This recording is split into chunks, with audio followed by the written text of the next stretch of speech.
Are you ready for some Messianic good times? Happy days! Hooie! Yoo-hoo! Good morning, good evening, good afternoon, and welcome to Dreamy Dreamland with your Sensei Al Bob. Remember, hit that like button, subscribe, tell other people, get a hold of me at the dudeawake42 at Gmail. And here it is. Let's see, what is today? The 30th, right? So 10 days that Garrett has been our fearless leader, and isn't it great? Don't you feel, safer, better? That America's great again. Doesn't it feel great again? It feels great again, don't you think? These are happy days are here again. Right? What are you going to do? What do you think? What do you think the economics is? Can you remember 2008 when the collapse occurred? Do you remember that? Do you remember 2000 with the George W. bubble bust, and we needed to have a 9/11? Somehow we lost 2 point something trillion dollars in the Defense Department. Rummy was put on the carpet, and the next day, we had 9/11, right? And he said, we're going to get all the people who all are number crunchers or accountants. We're going to get all the receipts, and there's this room upstairs that's just been renovated, and all the boxes of all the evidence are right there, and we're going to figure out what happened to that 2 point something trillion dollars. There's things that we know, and there's things we don't know, and we're going to know what happened here, right? And we're going to, tell the hard-working, tax-paying American citizens who want to be safe. We're going to keep you safe. Well, that's my job. My name is Rumsfeld, and I'm here. You're so safe. Don't you feel safe today? Here it is, September 10th, right? Don't you feel safe? Tomorrow is going to be a beautiful day. Go outside, especially you in New York City.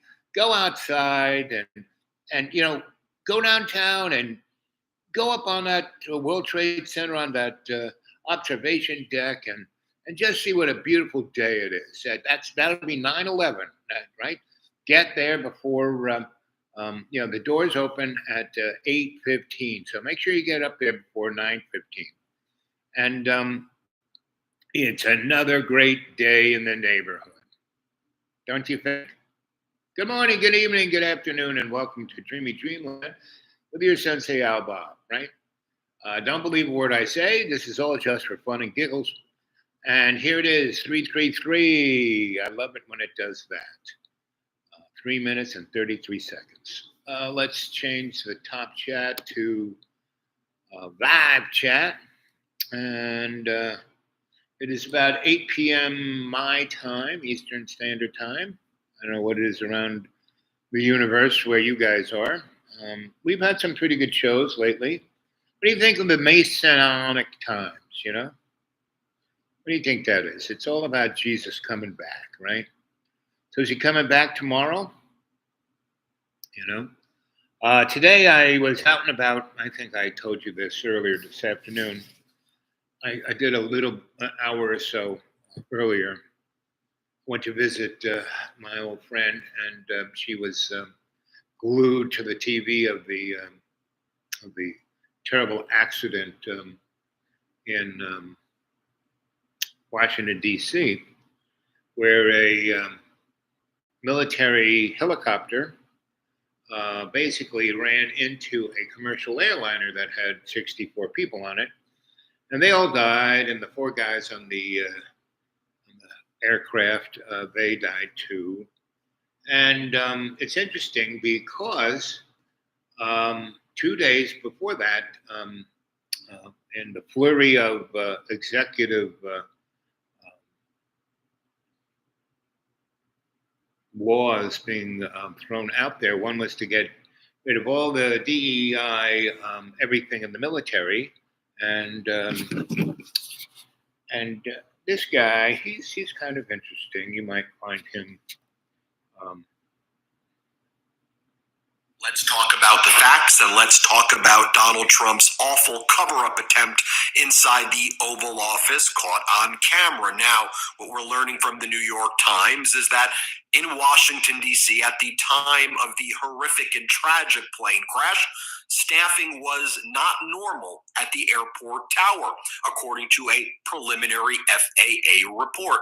This follows the news last week that Elon Musk forced out the head of the FAA. There was also a hiring freeze within the FAA. Also, Donald Trump gutted the key aviation committees, safety committees. He fired the head of the TSA as well as the head of the Coast Guard. Also, a Black Hawk helicopter was involved as well. That falls under Pete Hegseth's chain of command, and Pete Hegseth was apparently too busy yesterday talking about how he wanted to remove a star from the 4-star General Milley, former chairman of the Joint Chiefs of Staff, even though Hegseth never even commanded anybody in the military before, as petty retaliation on behalf of Donald Trump. So those are the facts. So what did Donald Trump just do in the Oval Office moments ago? Insanity, folks.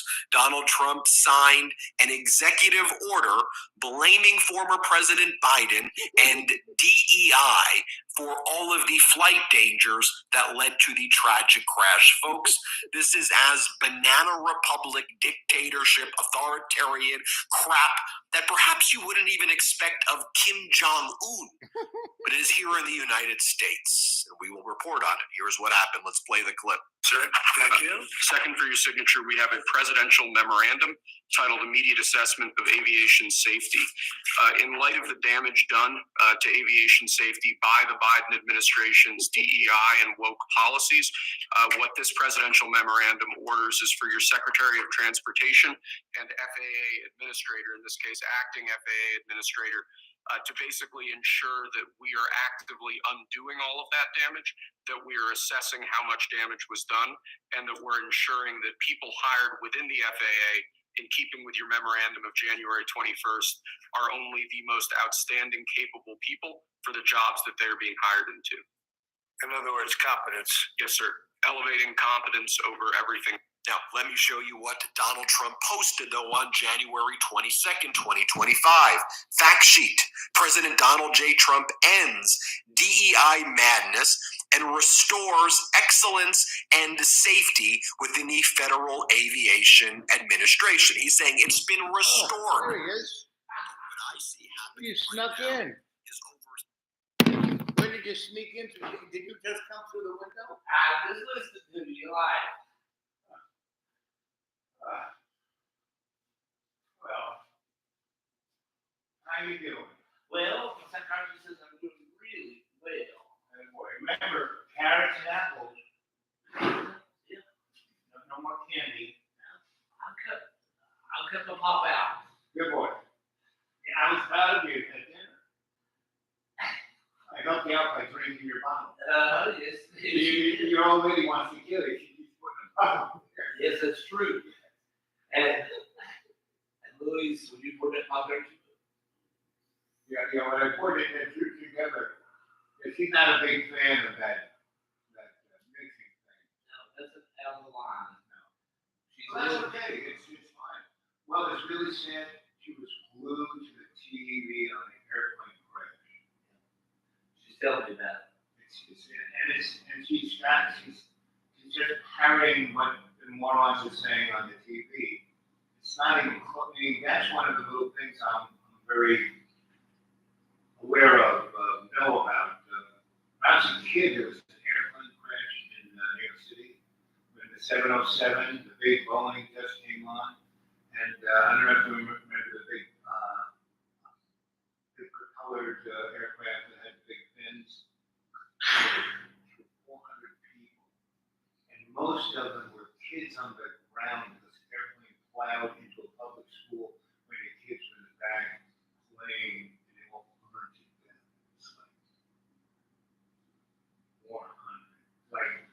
maybe 70 on the Boeing, maybe 70 on the Indy, but the rest were kids in the public school. And it was horrific. Everyone in New York saw it. It was like 9/11 was a beautiful day. And, you know, it's like over there, and it was like almost a mushroom cloud. Like everyone saw it in Manhattan. You know, like, and, you know, it's like, and that was like, you know, in the early 60s, everyone was getting under the desk, ducking cover. And then in all the newspapers, this is when New York newspapers and TV were the worst, blood and guts, you know. I mean, they just went in there and got it and put it. It was, I don't know if they would do that stuff today. It's like, and that was just one airplane. I mean, that year there were maybe 5 or 6 really horrific crashes. And it runs in these cycles where shit like that happens. The industry gets, okay, we're not going to this happen because you know, the airlines don't want it because no one's going to get on an airplane, right? And then it's good, and then they take advantage. See, the thing about what's going on, you know, with the woke thing and all the presidential things, what's really tragic is that there is a actual positive side to what Donnie is doing, but the way he's doing it, it's like, and it's like the Democrats almost doing it on purpose, because this guy is just going to torch himself. And we're going to go back to the stupid bullshit thing that it was, you know, it's like, because we never, the public never gets a real choice. It's either Biden or Donnie. Come on, there is no, why don't we run for president? Or Louise, and your wife. Because until some sanity comes back to this, it's just going to be more of the same. And you're old enough, you experienced the '08 crash. You remember how everyone thought that was the end of time? Do you remember the Keating crash of '86 in St. Louis? 38,000 community banks. And then we were left with 6, like, you know, Chase Manhattan Bank, you know, Jamie Dimon, and Citicorp. And it's more of the same. And you know, what's his name? Elon. He fucking gives Donnie $124 million. And then less than 3 weeks later, his Tesla stock goes up by $300 billion. Now, he better sell that shit fast because it's going to crash faster than. So that's what I'm saying. Nothing is. Now, you and I were here. It doesn't really fucking matter to us, especially to me. I gotta go back to deep green and eat dandelions every spring soon, you know. And all those other folk. I went to J&J. You know, who's the girl who's behind selling the stuff in the store? What's her name? In the store? Yeah, I know what you're talking about. So we were talking, and I was wearing this big thing, and she goes, I said, you like sunglasses? She goes, yeah, I wear them all the time. So I took them off here. If you wear these here, I'll give them to you. She puts them on, she looks at the mirror, and she goes back, he falls over, and he's laughing hysterically. No, you don't wear these. But she goes, thanks for the laugh, and we started talking. If you want to see a real thing, she showed me the bill where she just bought some eggs. The last, you know, box of eggs that has like, I don't know, 20 dozen in it was $48, right? This one, less than 15 days later, 10 days after Donnie, because that's $99. The guy said, if you want more, it'll give me $200 just to make sure, and I know about eggs. And that's just a barometer. It's my freaking bottom. And he puts, and you're, you know, we knew what is Donnie wanting to put taxes on money, and what they call it, tariffs? Yeah, tariffs. So she's heard it on Fox, so she knows about it, right?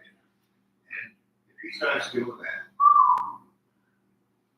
because the Great Depression was forced by good old Hoover, who did that.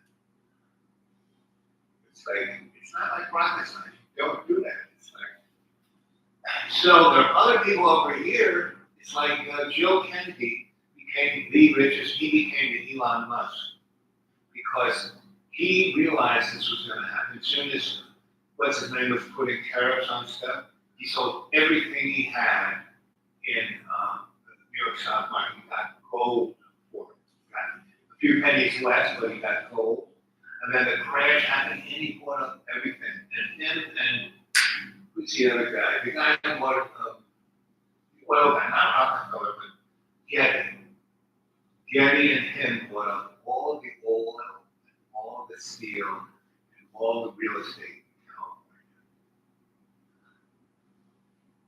in California. And Getty was a rich, old-time billionaire, and Kennedy was just a gangster. He made his money selling booze and porn. So we're right there. And the average folk, see, there's a great opportunity here. The American people actually come together, and not like a big Tea Party and all that kind of crap, but in their own neighborhoods. So here you got this great job. Put me at the desk with the phone. We'll change first the county, and then the state, and then the world.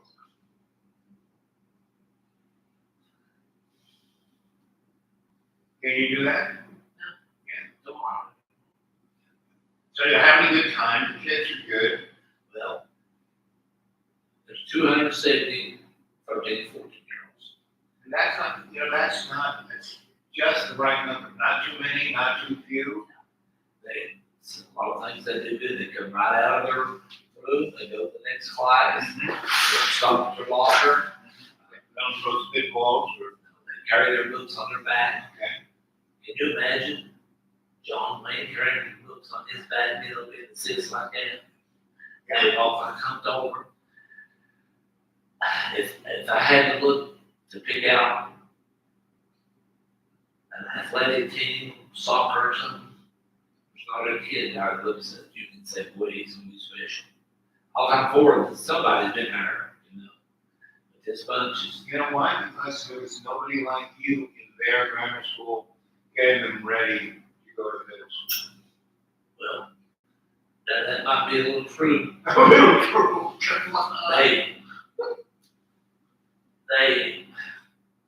I asked them, I said, what do you like to play in the games?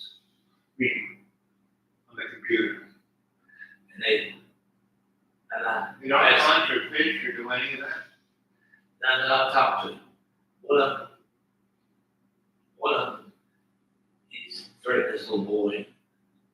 They're big buddies, but he's threatening him, and the kid told on him. And I asked him, I said, do you like to play basketball? Yeah, I used to play. When I went to Doe, I said, like to shoot ball? Yeah. I said, you got a goal at home? He said, no. I said, you shoot any ball? No, I ain't got no goal. I said, you like to have money? He said, no, I live in apartments. No place to go. Every other, New York City, they build these big apartments like in the 40s, right after World War II. They always made it like a little park and had a place where there were 2 basketball rinks. That's where half of the Globetrotters came from. Means the powers that be, the people in the state capital, want these kids fat and stupid and dead. And there's all those short, fat boys. And they have no real hope in a career or anything. There's nothing that. So the guy who, they redid your Wi-Fi here, they did a very nice job. Oh yeah, he knows what he's doing. But he had his boss. Was that his boss, or was that this worker? No, that was the guy. He's a guy like me. He started me, this is the boy. That one really doesn't know shit. Ryan, Pitbull, Yeah. high country, the Wi-Fi, the states, farms, commercial campgrounds. Been doing it since '73. I know he couldn't, every time he went outside, he would just go out there and get a big square he smoked. Yes, the big guy. It was all his tools, it was his trunk, it was his ladders, he was the guy. And we just rebonded. He goes, your numbers report. I mean, I just asked 2 questions. Well, I'm saying master electrician, local 3, New York City, and he like, so we were like that, right? And Donovan was out. He was just standing over there. Yeah. No, Donovan, he don't know squat. He really doesn't. That guy's brains. I'd have never played. Well, smart guys don't let people really know that they're the smart guys. Look at you. He been the janitor? Yeah, exactly. This lady's played big though. She used to go down and her and then moved in here. I said, "Where y'all from?" And she said, "We're from Rhode Island." Like I do, I cut. I like it. Rhode Island. Is that on the other side of Virginia? And I seen her sit there because she got in the process of telling me that I go this way, and she said, "Never." You blew her mind. Yeah, and so I just saw her today, and she said, "You know what? You were skin me so." Yeah. She's ashamed. She was worried that I didn't know, and I didn't know. Right, exactly. You know, she was, what do they call it? There's a term for that.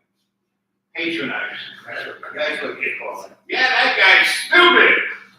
This was a guy right now. We went. So if I were to come there, I'd love to. So it's the cafeteria. You say there's 2 separate cafeterias, or 2 different times they go, or what is it? There's 2 groups that go. In one building. Then you only have 1 cafeteria. But the 2 cafeterias, and they're really close. The double doors. Why do they go 2 separate buildings? I think they added the middle school on. That's what they did. They added it on to the high school and tried to do as cheap as it did. So they have 2 kitchens, 2 cafeterias. No, it's got one kitchen. They cook it all. It'd be like when you cook it all the food, and the our cafeteria's right here. But when it comes time, we take through the door, the double doors, and they're over there. There's a hot place, and put it in there. Sounds very strange. So how far do they get any time to run around? Not really. They have a PE, but sometimes they got music. Like we used to be able to, after lunch, put them in the gym and they'd run around for about 15 minutes and go up to class. Because when they did that, they actually, their digestion, their body chemistry was much better to be ready to do school. I understand. That is good. Is there any way you can get those kids to do shit like that? How far from the cafeteria is the gym? The gym is really The other side of the school. Yeah, it's not really far away. That is a good idea. That is a good idea. And just, have them do something simple like suicides. When I got them to do suicides, they actually did it, and it did all the things that suicides are supposed to do to your blood. When they would be given balls to do bombardment, it got them into the aggressive mode. Right? They left. When I had them do suicides, they left like, oh yeah, okay, let's go to class. Bombardment, I'm gonna kill my mother, So, there's some really simple things that you could be doing with those guys. That would help them out. And living 30 days grade comes in. They're a little more mature, but they go through some fights. And there's first come, first serve, and they're top one, and they go about the hot plates. And in 15 minutes, there's 120 or 30 through there. They're lined up, they find them a table, they've got just enough chairs. So you're saying, they give them 30 minutes, 35 at the most. So you're saying if they could Break it up instead of falling. Because why waste the time waiting online? And that's another problem. and start again, say it again. So this 150 have to go to lunch, right? They got X amount of time. Take half of them to the gym, and the other half put them on the line, right? And then, whatever that's 10, 15 minutes that makes those, 60 kids go through the line, that's when you bring the guys from the gym who just run around, get their food, and by the time they're coming out, those guys have finished line, you take them to the gym to do just suicides, not bombardment, because it takes too much time to get the ball, to do this and that. Just line them on the line. And the other thing to do is, I'd love to be able to take those boys, put them all on the line, and say, okay, I want you to go down the line and count off to, so let's say there's 150, count off to 10. 1, 2, 3, 4, 5, 6, 10. 1, 2, 3, 4, 5, 6, 10. You're all ones, you're all twos, and then you can basically move them around. Okay, all the ones are going to be over here to do this, right? And then they can bond as a team. And at a certain point, they can name their team, right? They can pick things they want to do. And that way they can work together. You get those guys and gals to do stuff together as a team. That'll change their living life. Why do you think the Army does what it does? Like scrubs whatever stupid shit they are and makes them just a soldier. We can do the same thing, screw up the stupid shit and make them a human being. And then they can go up from that point on. Then they're ready to go to high school and actually be a good student and maybe get to go to college. So how is the high school there? That's their equipment. You mature, you go around a little, you learn the law instead of running. They're going to be very, they got a vocational school, so they can walk back and forth. And if you want, there'll be at least half a year that you're over there. And my Carson, That's where Tyler keeps being. yeah, he's got a bill with Christy, another boy there that goes to Rick Shaw. He's a good dude. It's Carl's first cousin. He teaches mechanics. Both of them just work along and needed somebody to get lots of jobs. So he went electrician there and he's a football coach. He's a good boy that is putting in. He played football and he knows a little bit. But they liked him because the main man there, the main football coach, guard said, if you use this boy, I'll sit around. Yeah. They like him. He's a good coach. I saw him. He had his boys here playing basketball. Just watching him work with those teams. Wonderful. He says he's in the same location with them because they did survive. She wanted to be in the same routine and as the kids, and it all fell in place. And every day is our. I'll let you know. So Tyler's wife is a teacher there? Now, Tyler's wife, they made a rule a couple of years ago, saying that they needed somebody that's after kids. Social worker? Yeah. So they hired her when they were school. They hired her down there. When they sent us, she didn't do that. She just took the training. Right. And she didn't know. I met her, right? Yeah, and he did. And Rachel, she gets down and works, she runs that out as a big time. But I think eventually she'll go that way. But Tyler's wife does a pretty good job as a social worker. Yeah, she doesn't care. Did she get a degree? She has an MSW or? Well, with social worker, you must go to work. Well, maybe in Tennessee, but in one place you need MSW. Now this is just real quick. Real quick. Yep. So yeah, that would be great. Especially if they could give me some old folk housing there that I could you know, like to give that place if I stay here, but it's that you're gonna have to get a better bed than that couch. Yeah, I think somebody wants the furniture. Yes. so cleaned up.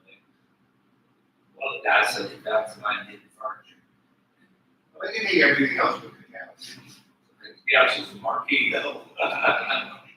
Never heard of shit. Well, whoever takes that couch and if they think they can sleep on it, I'd say I'm in early pools now. that's exactly. The only thing that's saving my back is it comes a little baby, kind of a cushion that you put in the bassinet. And I put it in the middle of the thing with the metal bar in, so my back gets built in. So how's your body doing? I'm with the corporate today, the teachers sit down, give them some coffee, whatever.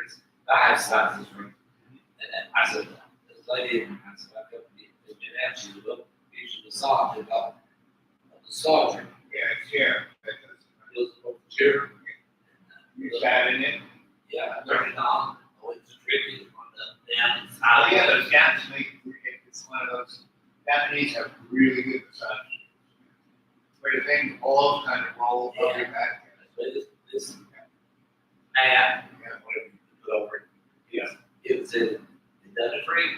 Yeah, no, it's a good little thing. But I'm gonna try and find that chiropractor, because I really need to be. I went and saw my doctors, and then again, they said, oh, yeah, the obvious, they took my blood and all that shit. And I haven't been able to take my blood pressure, my cholesterol, my diabetes medicine, and my diabetes was 6.1, which is like perfect. I'm taking medicine 4 weeks, and my cholesterol and my blood pressure were really good too. So you're doing a great job. I said, yeah, I haven't taken this medicine in a month and a week. So anyway, cursory, I'm in pretty good shape. And he knows nothing. I mean, I said, look my legs. See how he didn't even know. I said, see how it tiny bucks. He didn't even know what that meant. And this leg is growing this way instead of doing this, right? And I said, in my hip, this, and he didn't know. He's a head doctor there. No, so he was quite nice to give me, send me along to get my X-rays and go see this doctor. Yeah, but who knows whether our government is going to exist like next week? And he's like making fights with our allies, like Canada, like Denmark. It's like having. Yes, America now is having war with NATO. And what's really sick is, yeah, there are a lot of rare earth elements in people, but you won't be able to get to it in another 1,000 years. Meaning that permafrost is a mile thick, and we're now in global warming. It's not going anywhere, and it's been like 40 degrees hotter than should have ever been for the last 50 years. Hasn't moved one iota. It's what this is things. It's not economically feasible. Meaning, yeah, that shit's down there. The cost to get it, forget about it. Still, everything changes. But oh yeah, China should be coming up. No, it's that waterway. No, it's not. It's not like turned into, the Caribbean. It's unbelievable. And the way that the media doesn't even think. I'm a chucklehead stuck in a concrete room, and I can see this stuff. I don't hear anybody talking about it. I mean, there are a few people. That's why I know I'm not listening. But Got to take some cat food on the feet that where's the cat food? All the doors are open. I hope I get it the cat food. See, when you leave the doors open, see how nice and warm the whole freaking place is? Yeah. Really thick and hot. Nobody wants these foods. Yeah.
Yeah, you got a few things down. I can see that.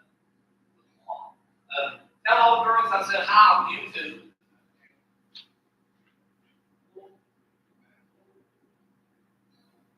So I did a pretty interesting show a couple of nights ago. It went for 7 hours, right? And YouTube, they never take it. They don't care about what I say.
And I'm back, and no one's there.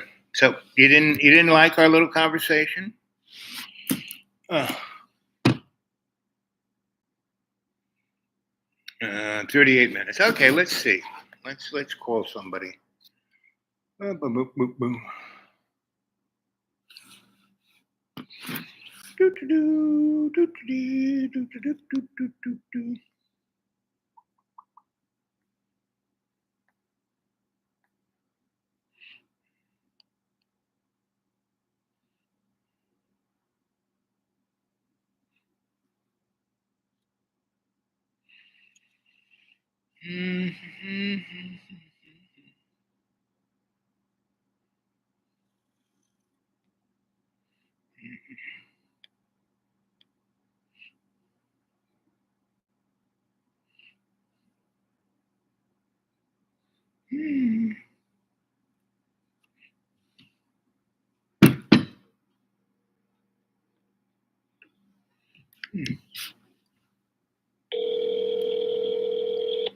Do-do-do-do-do.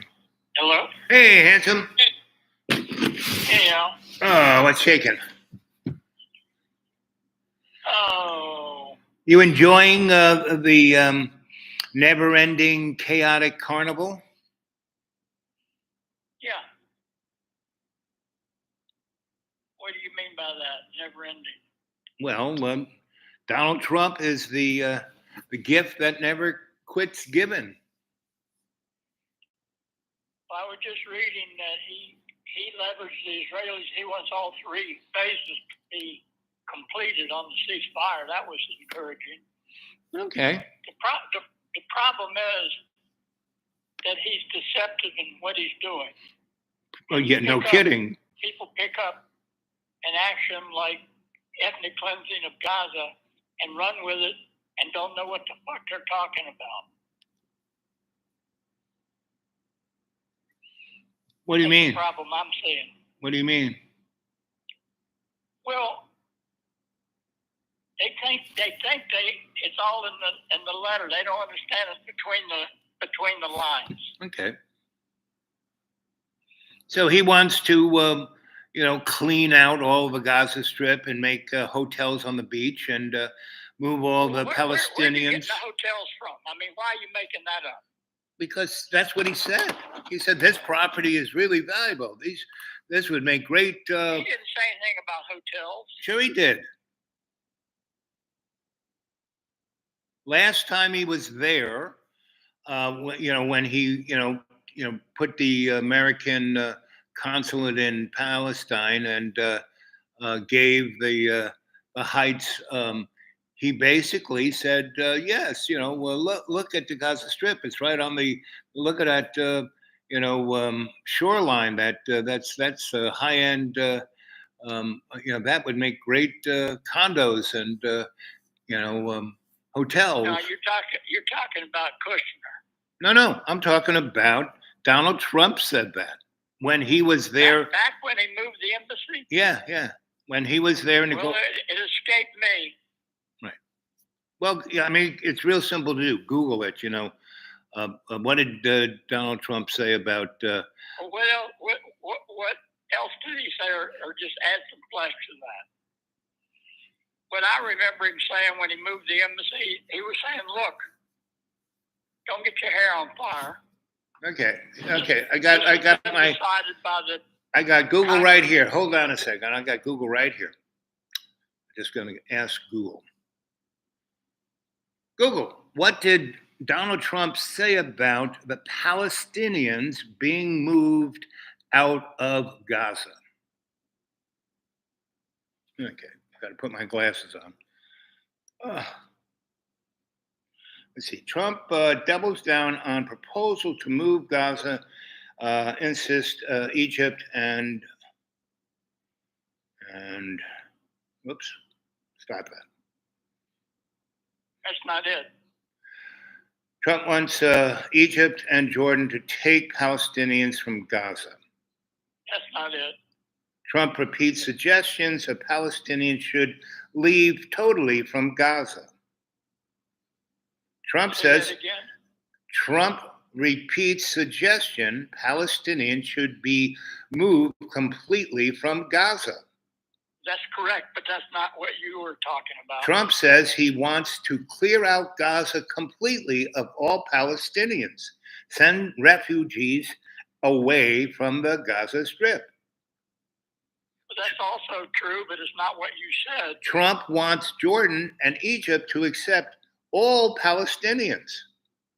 Trump doubles down. But it's not what you said.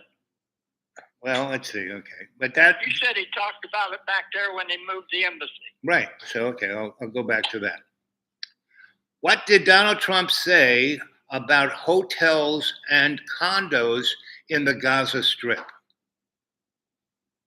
Well, Trump suggests a plan for high-end real estate for Gaza.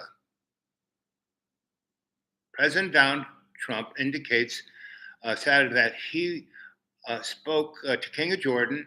Al, I would have known him if he said that. Oh, this is what mentioned since then. This is what Google is saying. In the discussion about what he said lately, if it were true. Well, it's what Google is saying.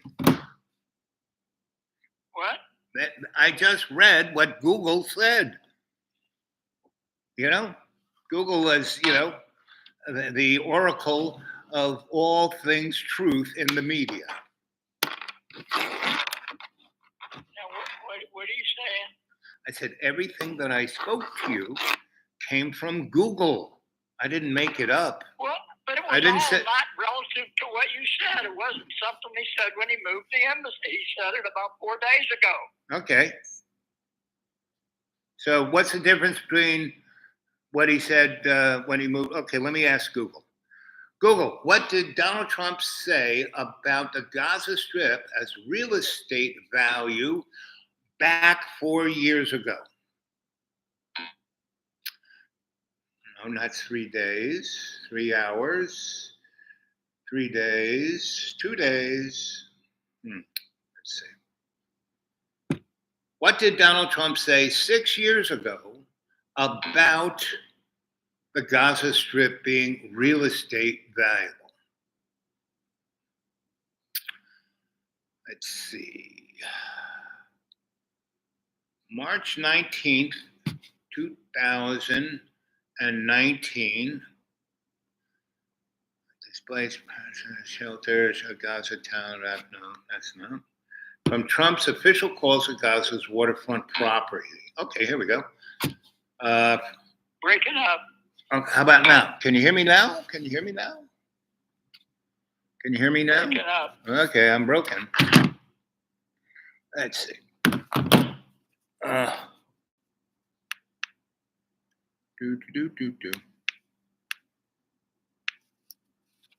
Period is over, and the Israelis are the ones who are leading the assault on those principles, and most of the Western world is doing nothing about it or going along with it quietly. So this is a real dangerous but historic moment. But in the face of this, you have almost the entire global South and probably half of the global North supporting the Palestinians, opposing what the Israelis are doing, taking Israelis to court for their genocidal actions and other things. And in the United States, you see, for instance, the student movement, which is led by American Jews in many, many parts of it. And you have this tremendous global support for this peaceful protest against what Israel and its Western supporters are doing. So we're in a new battle now that it has come out of the Arab-Israeli or Palestinian-Zionist conflict. And this is a new phase now where the battle lines are in the media, in education, and in the law.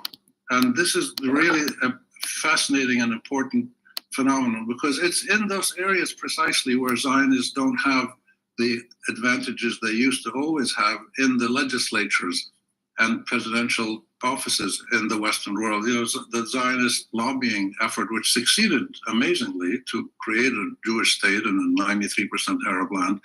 A spectacular book by Israeli historian Ilan Pape has just documented the whole history of Zionist lobbying in the West, mainly in Great Britain and then in the United States. And it focuses heavily, almost exclusively, on the levers of power in the executive branch and in the congressional, parliamentary, or legislative branch. That's all they really care about. The people who make power. They don't care if people in Madison, Wisconsin, or Boulder, Colorado, or Syracuse, New York, where I went to school. They don't really care if people there start criticizing them and analyzing them and pointing out their criminal activities, because that doesn't influence the policies. And we saw that now, that in the genocide in Gaza, it's the political decision makers in Washington and in London who made the decisions to totally support the Israelis. And that's what they care about. But that is starting to also fray at the edges. So in the US Congress now, you know, you can probably expect 100 senators and congressmen and women to support a reasonable motion to criticize Israel, curtail its human rights and other violations, and deny it American support so that it can't keep doing a genocide while American laws are being challenged and broken, because American law says you can't provide foreign aid to people carrying out atrocities, human rights denials, and pogroms. So this is fascinating now to see how, over time, you see it in public opinion. Clearly, 70% of Americans, roughly, want a ceasefire, and they maybe 55, 60 want limits on American military supplies to Israel. These are huge historical changes among the people. You don't have but the rich don't want that. Criticism of Israel in the corporate official, military industrial complex wants to make that $1 trillion of money of killing people. Branch, you have, we will continue to give weapons officials in because the US resign because the plutocrats, the billionaire bunch, are making money. And they're stealing it from you. That are happening slowly but steadily.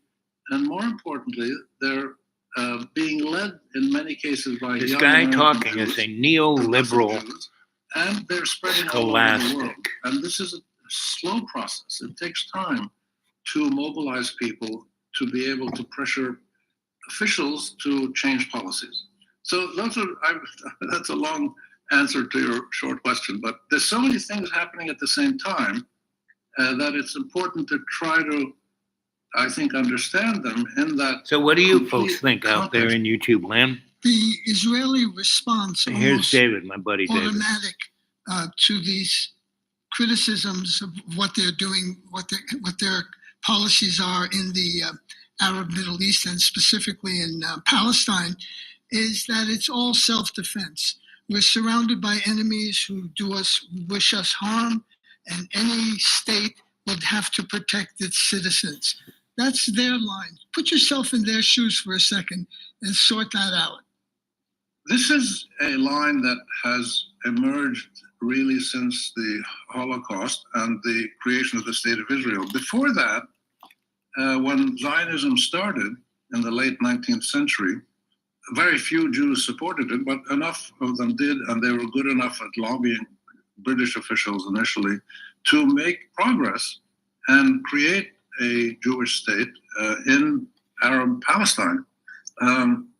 This is important to note that their argument there was that the Jews needed a safe haven from European pogroms and anti-Semitism and massacres, which probably makes sense. But you can't give them a state by stealing the land of other people, which is what the British did in Palestine. But after 1948, you had conflicts, structural, ongoing conflicts between Israel and many Arab states, and then the Palestine resistance movement as it started to grow and develop, starting in the late 1960s, and now has developed in other ways in tandem with Hezbollah in Lebanon and Ansarullah in Yemen and support from Iran and other places. So there's a wider ring of resistance and opposition to Israel. And it's not just opposition to Israel, the axis of resistance. They're opposing what Israel's doing, but they're also opposing what Western hegemony is trying to do. So it's clearly packaged in the context of opposing Western colonial domination and aggression, which is manifested most dramatically in the Middle East by what the Israelis are doing. And this Israeli argument that the Israelis have the right to defend themselves on paper is correct. Every state has a right to defend itself. But there's two issues that the Israelis ignore, that there are laws that were created after World War II, the rules of law and humanitarian law and all kinds of crimes of war and stuff. These laws were designed to protect innocent people because of the way the Jews were mistreated by the Nazis, and to make sure that this never happens again.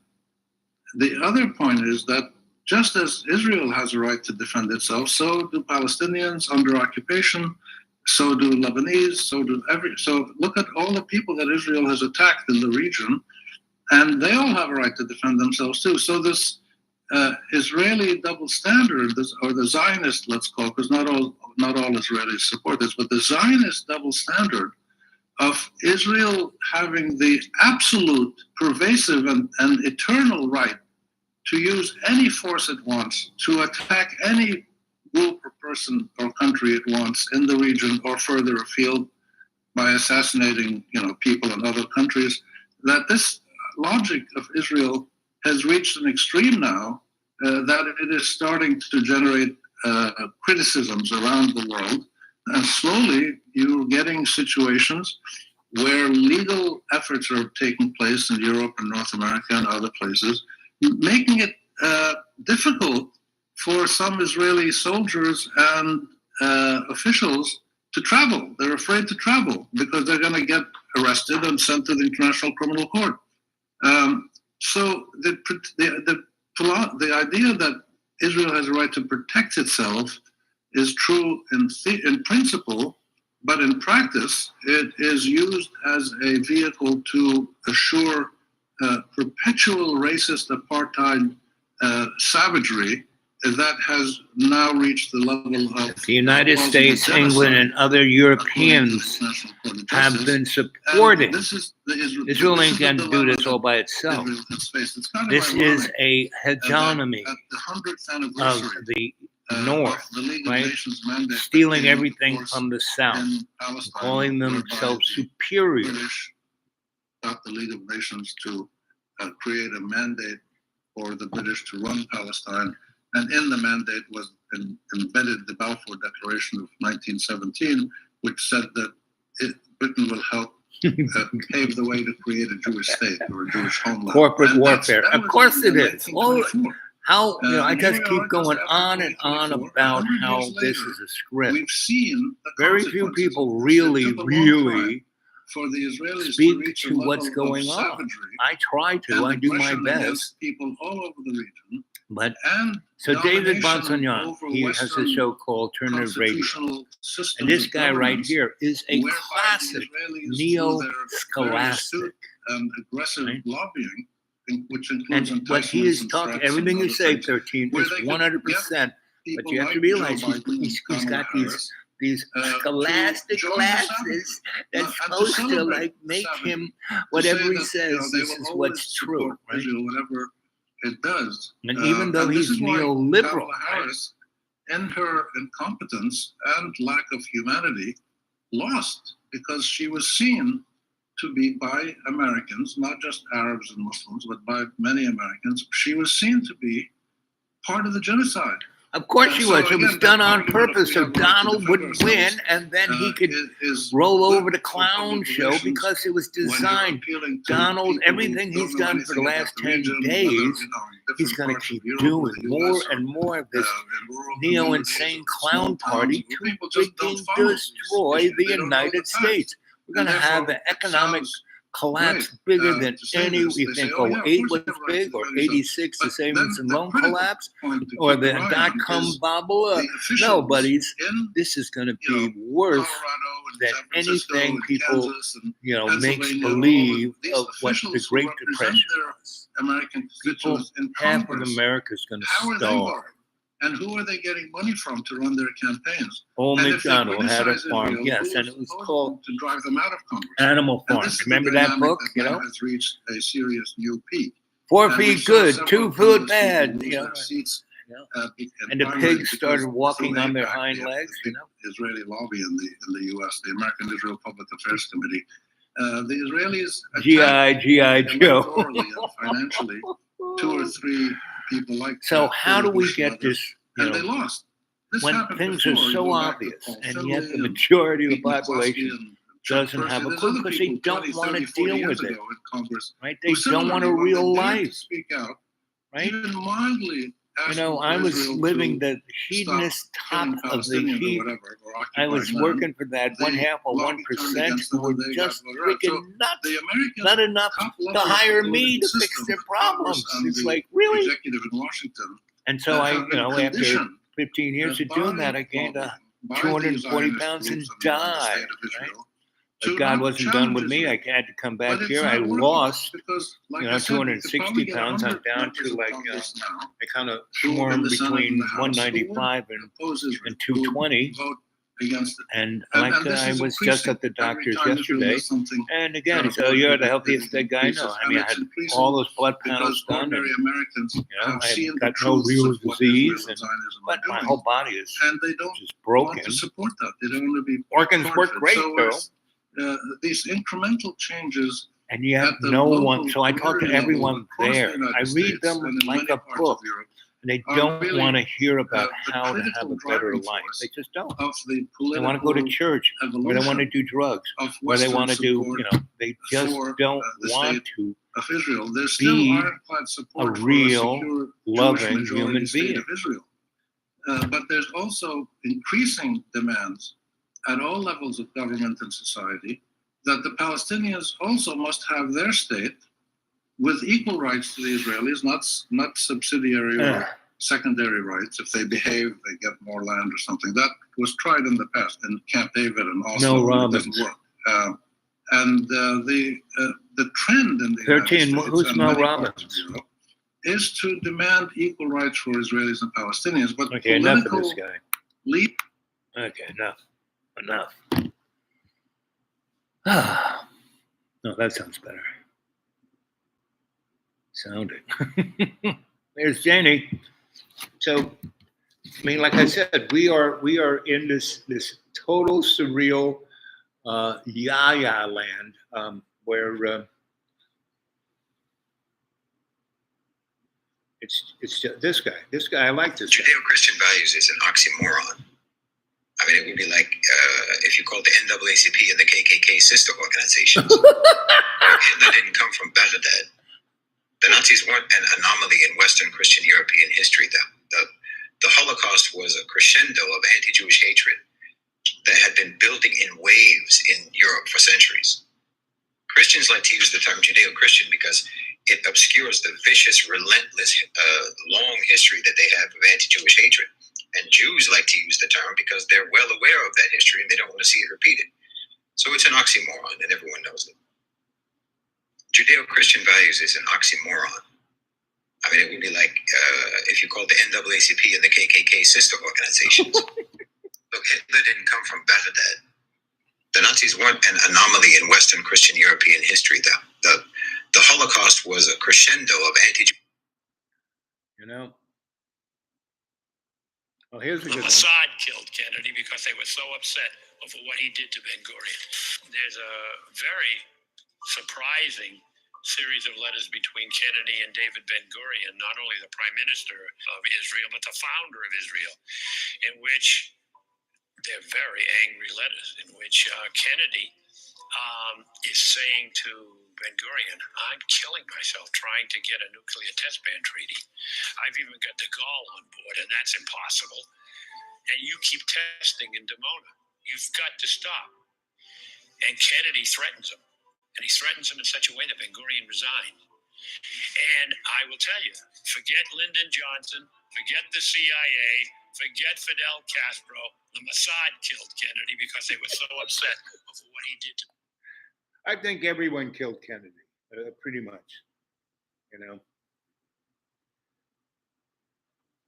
everyone hates. Our founding president Nelson Mandela said that South Africa is not free until the people of Palestine are free. We believe we are the right nation to pursue this matter because we understand and know racism, we understand apartheid, we understand separate development, and that is what is currently happening in Gaza and in Palestine. And this has also been confirmed by the ICJ. With regards to the case, yes, we will proceed. We think there must be accountability. There must be consequences for genocide. Exactly. There are elements that want to polarize everyone, so everyone will be at each other's throats, but they don't need to be. So this small group of people can just first of all, eat off the angst of all of this hate and fury and stupidity, right? Stupidity is like chocolate sauce on top of ice cream, right? So we live on a planet of abundance.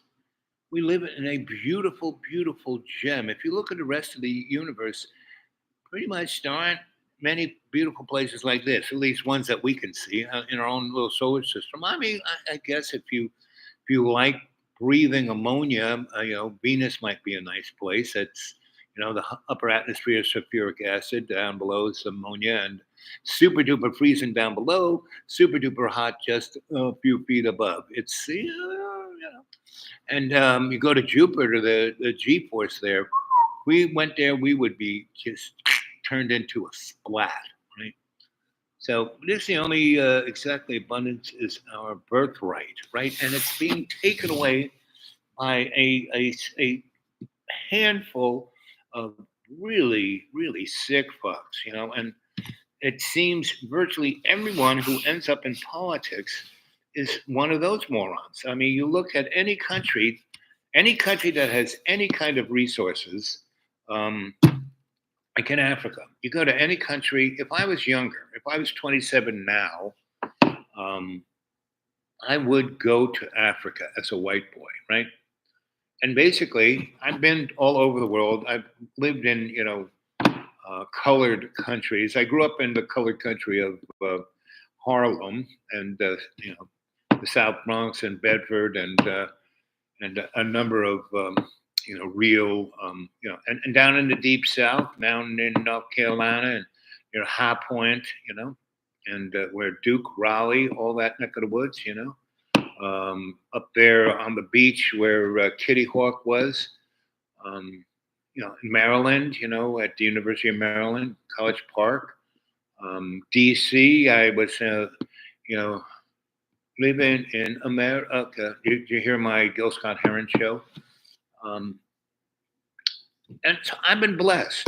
I've experienced all this stuff, and I have this amazing dynamic, whatever I have, that I can cruise into any neighborhood and basically get along with everybody. I mean, I'm living in the middle of Ku Klux Klan guys.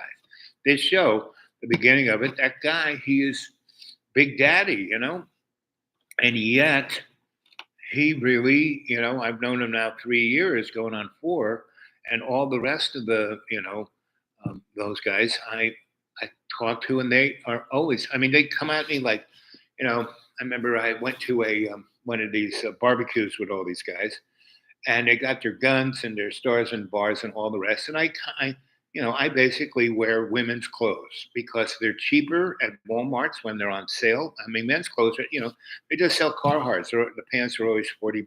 Women's clothes, no. See these black pants I'm wearing? Everything I'm wearing is women's clothes. This vest and these pants, right? See these pants, right? They were women's clothes. See this vest? It's got all kinds of great pockets. It's got a pocket here and a pocket there. Pocket here and a pocket there, and 2 on the inside. And it's got nice furry stuff, and it's got no sleeves, so it keeps your core warm and you don't overheat, right? Perfect for me. Nice big.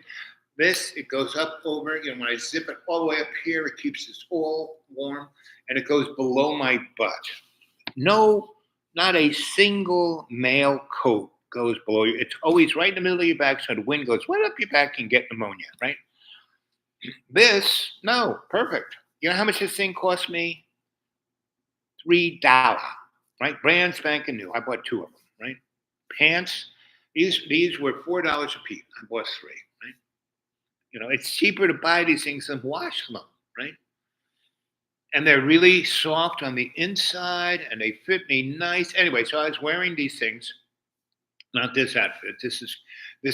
I can go as male clothes in these, but I had this pair of fluffy pants that had unicorns and little fairies, right? And it was white and pink and had a nice little fringe, but fit my butt and my legs perfectly. It was great, and it was fluffy on the inside and fluffy on the outside. In the wintertime, it kept me warmer than warm. It was like, just couldn't believe it. And I was wearing this screaming yellow shirt, right? A blouse, and it buttoned the other way, so it was very obviously. Any woman who saw that said, "That's a woman's blouse," right? And I'm going out. There are no women there. The women are like, who knows where they put the women. But I go with this guy, and I get out of the car, and they all got their guns and their stars and bars, and they're barbecuing, that, and it's like, guys, you don't know how to cook.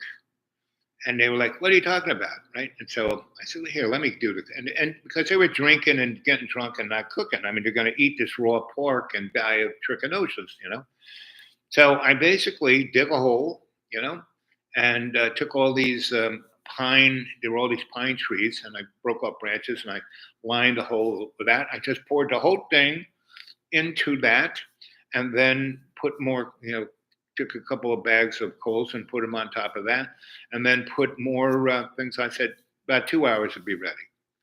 And they were like, what? I said, and don't worry about it. I got other things. So I made little appetizers, right? And in the car, I had a bunch of celery that I had bought. It was on sale, and cream cheese and pimento cheese. And I scraped all the little strings off the celery and filled the little groove with cream cheese and pimento cheese, and put barbecue sauce on top of it. And here, try this. And this one guy, wow, this is great. And wow. And I just kept making more of those. And I put aluminum on top of, by this time, the thing is really hot. I covered the whole thing with aluminum. And I had bought all those pop kind of biscuit things and just placed them on the aluminum, covered it up with aluminum, put more, tree limbs on top of it, and like within 15 minutes, those biscuits were ready, right? And I had, where the pork was, I had a pan underneath it, right? And I had stuck it so I could like pull the pan out from underneath the coals. I had these big heat gloves, and I just put that pan out there and said, just dunk the biscuits in that. And they did. This is amazing, right? So these guys were just kind of like, had no idea how to cook, right? So I just kept doing, and I took apples, so they ate all the, whatchamacallits up, biscuits, because I only had 3 or 4 cans. So they each got about 2 or 3 biscuits, and that was like, wow, that's amazing. So I took apples, cut them in half, and stuck them all in the pan and stuck it underneath it back there where the grease would go back into the pan and hit those apples. And I had a couple of bags of potatoes, cut them in half, and just kind of, cut the thing in half and cross-sectioned all of that and slathered on pimento cheese. And I had onions, and I cut big slices of onion and I stuck it on that and wrapped them each up in aluminum and placed them again on top of the aluminum that was on top of the pork. And I had about 30 of these half potatoes, and I kept making the celery and they're drinking and they're just telling stories, and I'm telling stories about everything, and they're just like laughing and and at first this big fat dude, said, "I don't like you. You're gay." And I said, "Oh, really? Well, that's sweet of you to say." What? I said, "That's right, honey." I said, "What? Don't call me honey." Okay, honey bun. What? Baby hun, baby doll. And all his buddies just laughed and laughed and laughed because, he's a secret gay guy. He's a down low gay guy.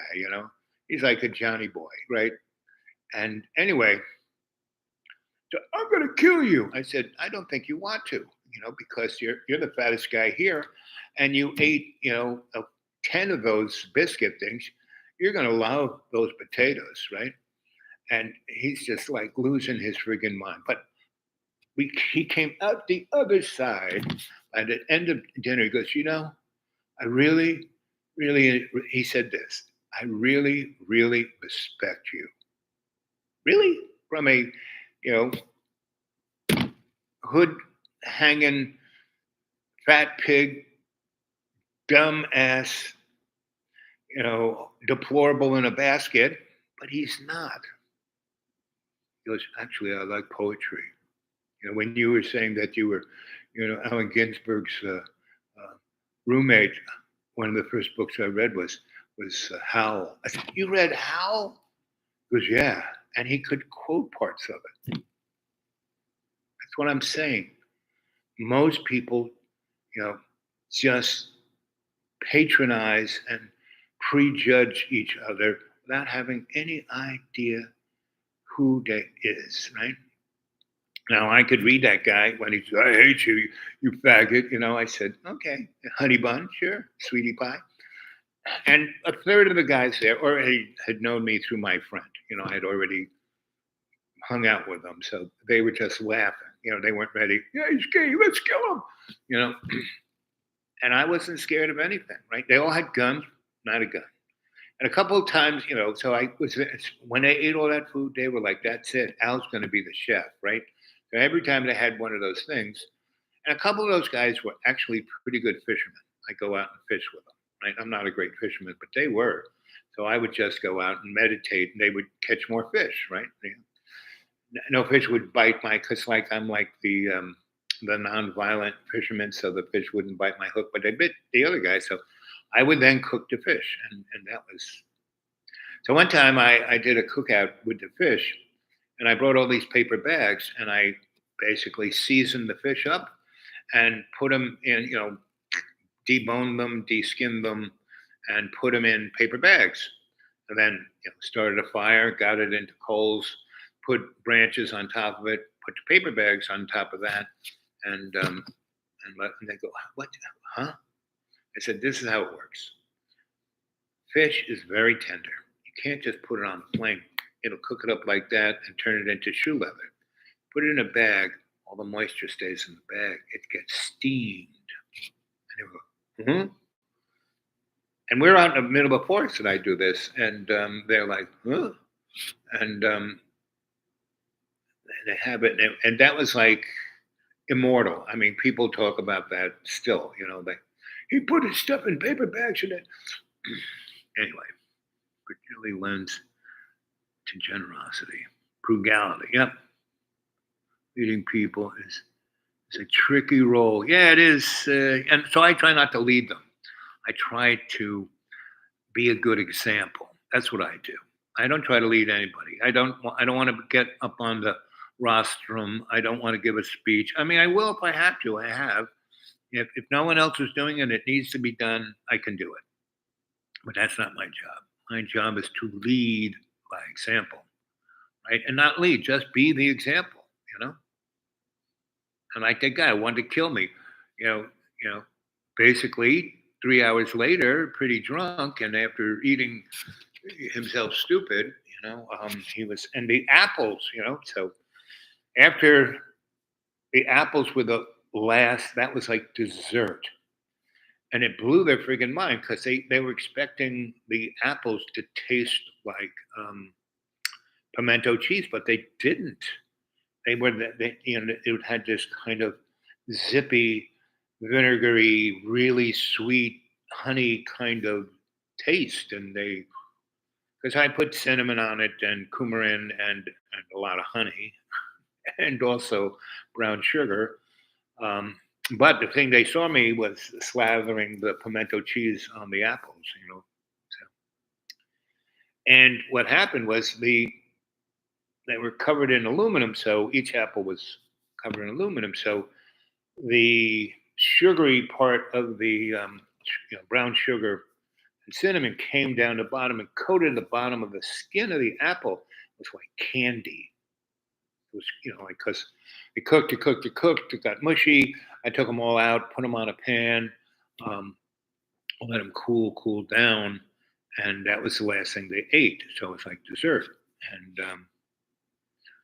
and they had some really nice. These guys made good booze, and they were shine kind of guys, so they had some really nice schnapps. So it was great, And I ate everything, and I didn't get drunk, I didn't get whacked. I didn't eat a ton. I ate everything, and I know what it's going to taste like. But frugality lends to generosity. Yep. So, and see, the thing is, what's going on now within our government isn't frugality, right? And it isn't generosity. It is basically mind control, right? And the bottom line is, very soon, all those. What are those drones out there? No, that's weird ass shit out there that we have been screwing with for the last 70 years. That's our technology and that Uber group, the Zig Heil Hail Hydra Nazi, tech bro billionaires. That's those guys, and they are the character actors that you saw in the movie They Live, right?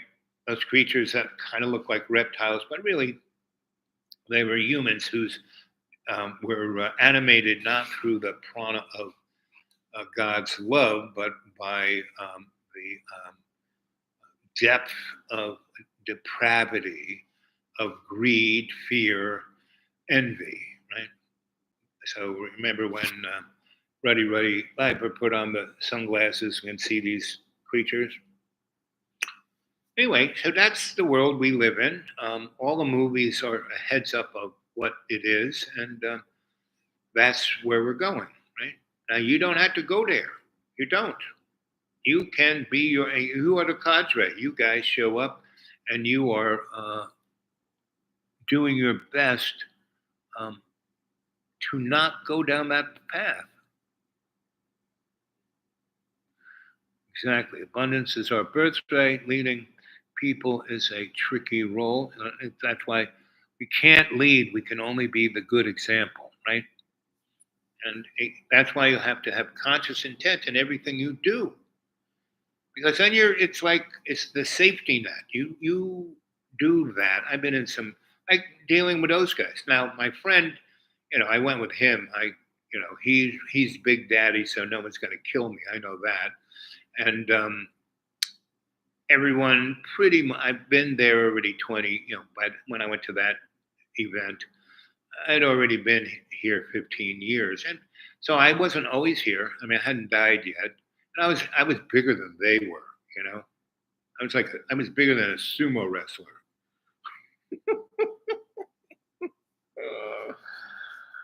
Anyway,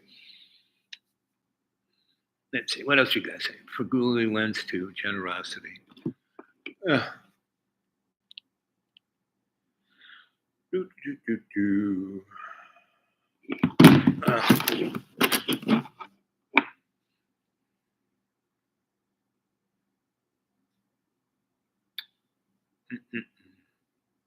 mean, I could call up other people, but they're all kind of that guy I was talking to you, who I was telling him all different things about, and he just gets stuck on what. Well, that's not what I said. That's not my point of view.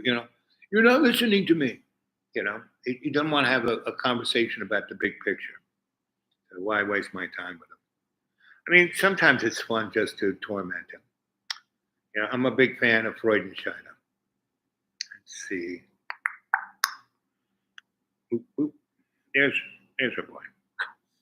But what I see happening right now is over 60 individuals lost their lives on this tragic plane crash, where the plane from Kansas crashed into the Black Hawk helicopter in Washington, D.C., as we now learn that staffing was not at normal levels at a time where Donald Trump is gutting federal staff. So let's be very clear about the facts, folks. Now, also in that ridiculous and heinous Oval Office appearance, Donald Trump then attacks Canada and Mexico with 25% tariffs. Let's play it. Cities that we're giving to Canada and to Mexico in the form of deficits. And I'll be putting the tariff of 25% on Canada and separately 25% on Mexico. And we will really have to do that because we have very big deficits with those countries. Those tariffs may or may not rise with time. For anyone struggling with dementia, do not drink cold water. You've probably heard that dementia is all about aging, right? With time. She's been drinking a lot of cold water. Do you find it odd that Donald Trump spends about 23 of the 24 hours in the day on TV cameras while corporate media just parrots what he says as though they were? He is a game show host, gang. This is a game show. What did he was The Apprentice, working for General Electric, the largest military industrial banking consortium on the planet at that time. It's already changed hands to become different things, but this has been it ever since, Robin Hood, since, Daniel and David and you name it. It's a one big game show, a soap opera, right? And everyone's reading the script. And I guess my part of the script is, the Greeks had those two tragic and comic masks, and the Greeks basically wore them as one side was tragic, the other side was comic, because a good comedy is a tragedy. A good tragedy is very comical. So that's kind of the human race experience. And within the kingly court, you have this character known as the fool or the jester, right? Who can make fun of the king and everybody else, and that's needed because the powers that shouldn't be realized. There needs to be some little expression of an outlet of that kind of like it's a pressure relief valves. And on Congress, there's also you have the jester, and you also have the magician, who oh help me, help me, Mr. Wizard, get me out of this. I just painted myself into the corner, and that's kind of me. I am the court jester and the magician, right?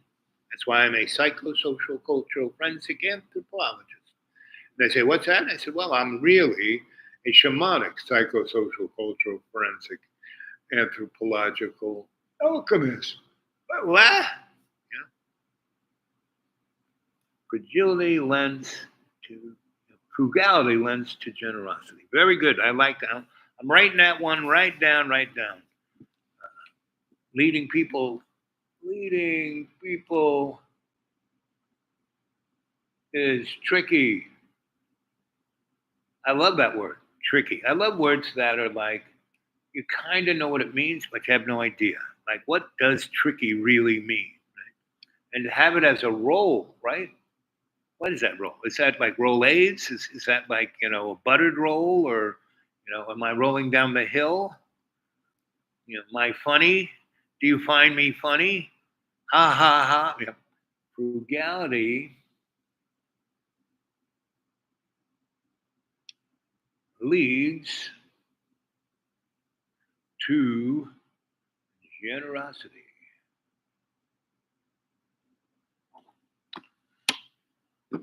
So this guy who's just going on and on and on. Gospel, just copying and pasting it. Basically, well, Donald Trump said, well, how about you actually report what the facts are? Perhaps we should say that if Donald Trump does that, he's about to crash our entire economy. And while Donald Trump's saying all of this, here he talks about how he's setting up, and let's use the real words, a concentration camp in Guantanamo Bay. And he goes, I don't expect it to cost much. Let's play that clip. Guantanamo Bay. And you want 30,000 beds there. Is there a possibility that will increase? Thanks, Chairman. Welcome, Mr. Patel. I remember January 6th. Colleagues running through our halls to flee the mob. Colleagues shouting that rioters should be shot. Us returning to our constitutional business through hallways cleared for us by automatic weapons carrying SWAT teams. None of you, none of us, said those violent rioters should be pardoned. A Republican colleague said such pardons would be hard to believe, even absurd. Your former colleague J.D. Vance said the violent rioters should not be pardoned. Even Jim Jordan said pardons would, and I quote, focus on all the people who didn't commit any violence. Well, Trump pardoned all of them. And there's a lesson in that. Every time you think Trump would never go that far, rethink that. We all seem to agree that violence against police is unacceptable, yet more than 600 people who physically attacked Capitol Police officers were just put back on the street, part of a 1,500-person personal Trump army, now out there with people who have proven themselves willing to do violence on Trump's call. Oh, this guy's in only 10 days, some are already back committing crimes. We've also tried as a committee together to address the dangers of illicit drug sales over the internet. And I assume we're all against murder for hire. But Trump also just pardoned a dark web operator sentenced to life in prison for trafficking illegal drugs online and accused of soliciting murders for hire. Oh, yeah. Hey. Those pardons, as Mr. Patel has said, are a mistake, but they are also a signal that we are entering a strange and dangerous time. Guys, we've always been in a strange and dangerous time. We're right here. We're Daffy Trump. Yep, where's Daffy Trump? I'll say, there's Daffy Trump, And listen, we already had a president for 4 years already, right? And he did all the same screwball stuff to the point of like, oh, let's inject bleach into our arms. Come on. People, he got rid of the PPE and he got us out of, every kind of international medical thing. So when the pandemic happened, we were unprepared. He basically destroyed whatever little life rafts we had. He sold them to his friends for real cheap, and he let close to 1 million Americans die. I mean, right there, that should have been, what the girl should have been going on about. Is like, look what he did 4 years ago. You want that again? That's what instead of he's a challenge to democracy. Well, we don't have a democracy. You never did. We had a republic. We don't even have that now. And it's what it is, and it's also people don't realize that there is no good or bad or whatever. There's just learning what it is to be a child of God. And if you keep distracting yourself with a really stupid crap, no bleach, but similar. So it's interesting that we kind of lose our grip because we don't want to be responsible. That's one of the things. Like we basically got ourselves kicked out of the Garden of Eden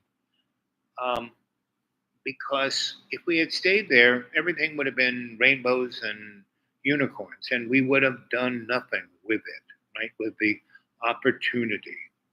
Now, God. So if you go with the God thing and the Bible thing and the story thing, and I am a griot. Hi, good morning, good evening, good afternoon, and I am your griot here to tell you a story. And don't believe a word I say. Everything I've said so far for the hour and 33 minutes, don't believe it. It's just one big joke. It's one big Daffy Duck, right? The adversity is worthy, right? It's the thing that gives us the opportunity to do better. Why do we fall down? So we can get up, right? And we should treat each other like neighbors and give each other not a hand out, but a hand up. Why do you give the dollar or the quarter to the homeless guy in the street?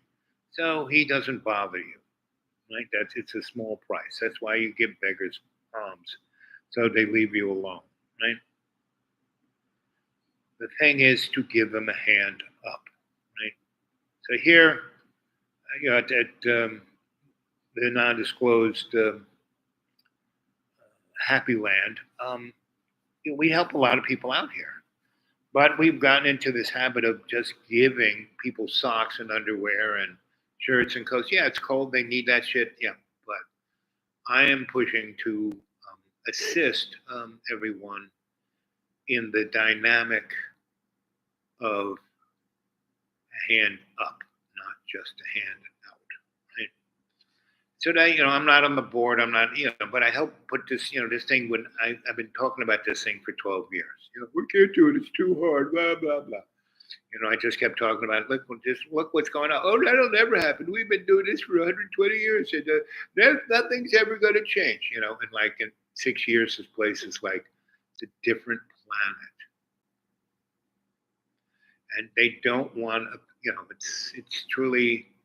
So all those guys who, 11 years ago, 12 years ago, when I was out in the woods and made that dinner for them, they're changed guys, at least especially around one-on-one with me. Man, we can talk about anything. No matter what I say, it's not like, oh, you're stupid. You don't know what you're talking about. I hate you. I'm going to kill you. No, not anything about it. And I keep saying, I love Donald Trump. And I do, because Donald Trump, at least, he lies so much, he tells the truth. I mean, the last 10 days, he's only been doing here 10 years. He signed all those presidential things, and they're so off the wall, but they speak to the real problems of what's going on. Whereas Biden just said blah, blah, blah, blah, blah, blah, blah, We do all just need a little guidance. Thank you for your effort. Right. That's all I'm doing. I'm just that little pebble in the pond, just bing, I'm just like, the pond of the World Wide Web. I'm not anybody's guru or anybody's anything. I'm just your storyteller, Griot, here to kind of, my buddies. I've got a lot of buddies who amaze, amuse, and whatever. And so, and I've had a great blessed life because I have followed the path that God want me on. Instead of me going, I don't want to do that. Like when I was blessed that I was brought up by my grandmother, and I didn't hang the first 7 years with my feral brothers and sisters, my weaselly family. But I went back at 7, and I already had a lot of experience with living in a big communal community known as Harlem. 1.2 million people that were one big family. That all felt the blues, and they were all different. They weren't all black. They were black and blue and white and green and every color you could imagine. Second Avenue was every European there was that was treated like crap. So when I see people going on about just how we treat the Mexicans and the people from the South, no, this is how we treat immigrants all the frigging times. They're always slaves. Pretty much everyone in America is a slave. The American worker has only had 600 years or so since Christopher Columbus, 1492, 14, 15, 16, 17, 18, 19. Yep, about 700 years. Basically, we've only had maybe, I'll be generous, 60 years where the citizen got a pretty fair shake. Out of 700 years, 60 years was a pretty good shake. Whereas the rest of the time, you could come here as an indentured servant, like a pilgrim, and be worked to death for about 10 years. And if you made it, they said, well, we fed you and gave you a house, and so you got to work for us another 5. Maybe we'll let you go. Well, you could say fuck you and just run away because, there was the rest of the world out there. And the Indians knew us, and so, yes, they were terrible. But when the Indians first saw us, they were extremely generous. When Henry Hudson went up the Hudson, he thought he was in heaven. He couldn't believe how lush and beautiful. And when he got off, the Indians were basically kind of, hey, you want lunch? Here, have some lunch. It's like when I went to Palestine, when I went to Israel and that whole neck of the woods, Lebanon and Syria and Egypt and Iraq, and I did this in the early 70s when I was living in Sweden, and everyone thought I got off the plane with all these Swedes. Yes, I surely didn't look like those guys, but got off a Swedish airplane. I had a driver's license that looked like a passport, so everyone pretended it was because I had a visa that said I was Swedish. So, and no one cared. And I didn't really, I amused, I think I was telling you a story a couple of nights ago where I was in Damascus. And I went with a bunch of Swedes. And I basically got on an airplane because I'd done some homework. And Syria, up there, I don't even know, towards Turkey, whether that's east, west, or north. I think it's northeast or northwest, where that way, was where the Silk Road was. And there were every kind of temple, the Buddhists, the Shinto, you name it. There was all these amazing Asian culture up there. And the CIA and ISIS blew it up when the war in Syria broke out during the Arab Spring. And they did it on purpose because they wanted to erase history, right? And, all the rich people had studied it enough and taken pictures and taken all the valuable icons out and taken to museums and stuff like that. So, hey, let's blow it up so we forget about it and don't realize what effect that culture really had on that part of the world. So we could just keep having wars that are senseless because they're really not based on anything except, northern military-industrial states making money and stealing resources, right? What's a griot? A griot is a storyteller who tells you a story that you need to hear. You don't know you need to hear it. The griot knows that. And as the griot tells you the story, the listener responds with an enlightened, wow, like you, 13. I'm telling you all this stuff, and you keep coming up, where's Daffy Trump? What's bleach but similar? I don't know anything through. Adversary is worthy. Um, we do all just need a little guidance. I mean, that's what the listener responds to the griot. That right there, 13, is the perfect example. Me telling you this is all a story. Keep telling, don't believe a word I say. This is just a story. Yeah, whoa, that's exactly it, right? That's why I do this, because when I was dead in the basement of the Hitler's rifle squad in that cafeteria, looking at everything made out of vomit and that green shit that they put on vomit, and loves co-creation, said, "Hey, you're doing a great job." I said, "Doing? Aren't I done?" "Oh, not quite yet." I said, "Well, I'm tired. Can't I just, He said, "Well, oh, you want to stay down here in the basement, for eternity?"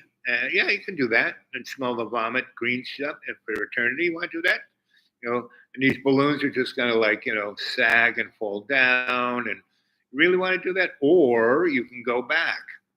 And I said, "Oh, I guess you just got a little bit left. You've done about 95% of everything. You just got another 5%. Go for the gusto, kid. I got money on you." And I said, "Okay." I did, and I'm there like that. I woke up and I was on a gurney, and I sat straight up like Chatty Cathy. And there was a doctor, the guy with the needle in my arm, the anesthesiologist, the guy, he basically had me dead because they were about to crack my chest, give me quadruple bypass, cut 20 feet out of my large intestine, and cut both my legs off. That's what they had me signed up for. And I was being rolled in from the ICU I'm in the hallway, just about to go through the door into the operating room, when I woke up like this and said, "Where am I? What's going on here?"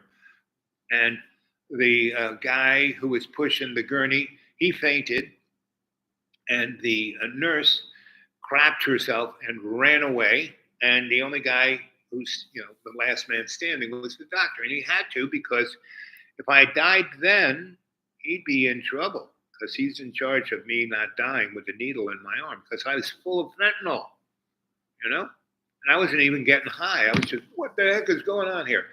And I just pulled the sucker out of my arm and said, "Listen, buddy, roll me." He said, "But you're signed up to go in the heart." And he said, "You're going to have open heart surgery, and you're going to have a colostomy, and you're going to lose your legs are septic." And I said, and I kind of looked at my legs and said, "Yeah, they're black with red stripes. It kind of looked like a racing car." I said, "Who gave you permission?" "Your lawyer did. He said he had, power of attorney." I said, "No, he's not my lawyer. He's my client. He wants me to do something. He doesn't, no." And I'm sure your surgeon there said that, "Oh, because I had that guy's insurance. This thing's going to cost $300,000. They're going to make it, and then I died. I don't care." But the doctor said I'd be ready in 2 weeks, right? And the guy goes, "Hubba, hubba, hubba." I said, "Roll me back in there. If I'm going to sue everyone." That guy, great lawyer. He's not my lawyer. I'm his client. But if I tell him to go eat you alive, he will. So they did. They rolled me back there. The guy I was working with, "What are you doing?" I said, "Listen, guy, you're a chump. You're going to kill me. I don't need any of that shit. What I need is this, this, this, and this." I made him get his little secretary make the list. And I said, "I need you to take me down today to your beautiful house down in the Florida Keys and get me, I need a colonic therapist, I need a endocrinologist, I need a nutritionist, I need a acupuncturist." I gave them a whole list of what I needed, and they did. And 2 weeks of them pumping my colon out and rejiggering my homeostasis. My legs, stopped being inflamed. The acupuncturist, he was really good.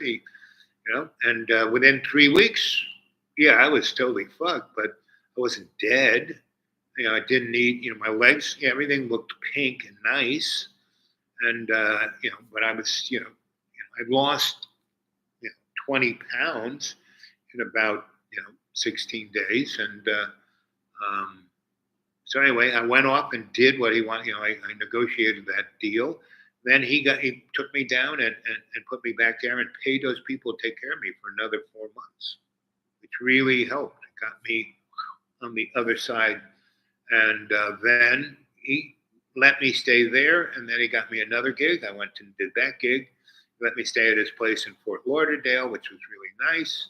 And again, he had got me this great fruitarian vegan chef, and she took care of me, and she was a massage therapist, and so that got me going good. And I did 2 more gigs for him, and he started pimping me out to other lawyers, and but I didn't go that. And so by that time, by the time spring came around, I was in a wheelchair, and I had metal clamps on my legs, and I could get up and kind of hobble around a little bit. And I was in physical therapy. And by the time I left there in around May and came back to the Deep Green, no, I came back to Virginia, right? And to the school. And my dogs were happy to be back to school. I mean, they were okay. I mean, they got Cadillac service, and they liked that. But I was like really, they knew I was on the edge of death. They would come in every night and sleep at it was a hospital bed, but it could go up and down. So it was kind of as low as it could get, because the lady who was taking care of me, she would come in and turn me and work on, do shiatsu massage, which you kind of have to work down on. And she was a small woman. Anyway, the dogs would kind of, get at the edge of the bed. Sometimes they get up in the bed, and it was a pretty big. It wasn't like a hospital bed. It was bigger than a hospital bed. I mean, it was a hospital bed, but I was a big boy, and so they would, they were like there praying for me. If they weren't there, I probably wouldn't have pulled through. Their mojo definitely helped. And so that's what a griot does. Thank you. Sleep now. Have a good night. Okay, 13. 11. You're hey boy. Tool man here. Don't work tomorrow. Give me a call. I can do that.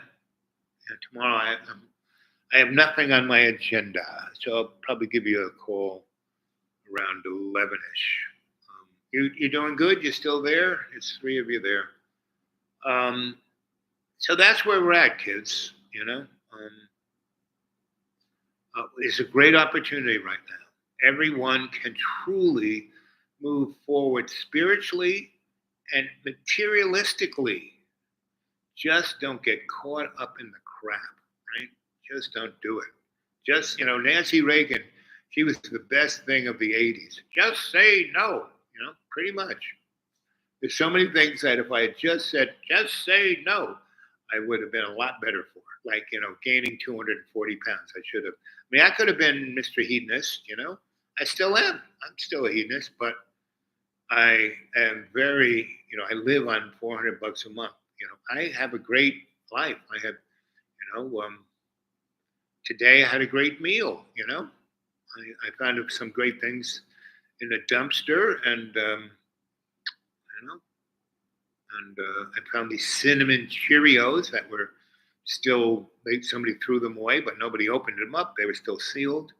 And I basically took them and made an omelet with them. There were some eggs in there, and eggs stay forever. Somebody threw, I don't know what moron threw out a whole dozen eggs, like it was, so it was like a couple of weeks past whatever date was on it. But eggs stay forever, right? And they were in like a super duper nuclear. I mean, it was double containered. You could like throw it like a football, and the eggs wouldn't break. And so I took them home, and I made freaking omelet with cinnamon Cheerios. Yeah, and they were yummy, and they weren't like super GMO kind of thingamajigs. They were. I mean, I call them cinnamon Cheerios. They were like Egyptian cereal. I have no idea really. They look and taste like cinnamon Cheerios, but I have no idea. It was in French, and I can kind of read French, but anyway.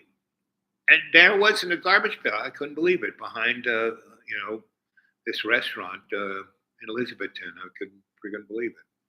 So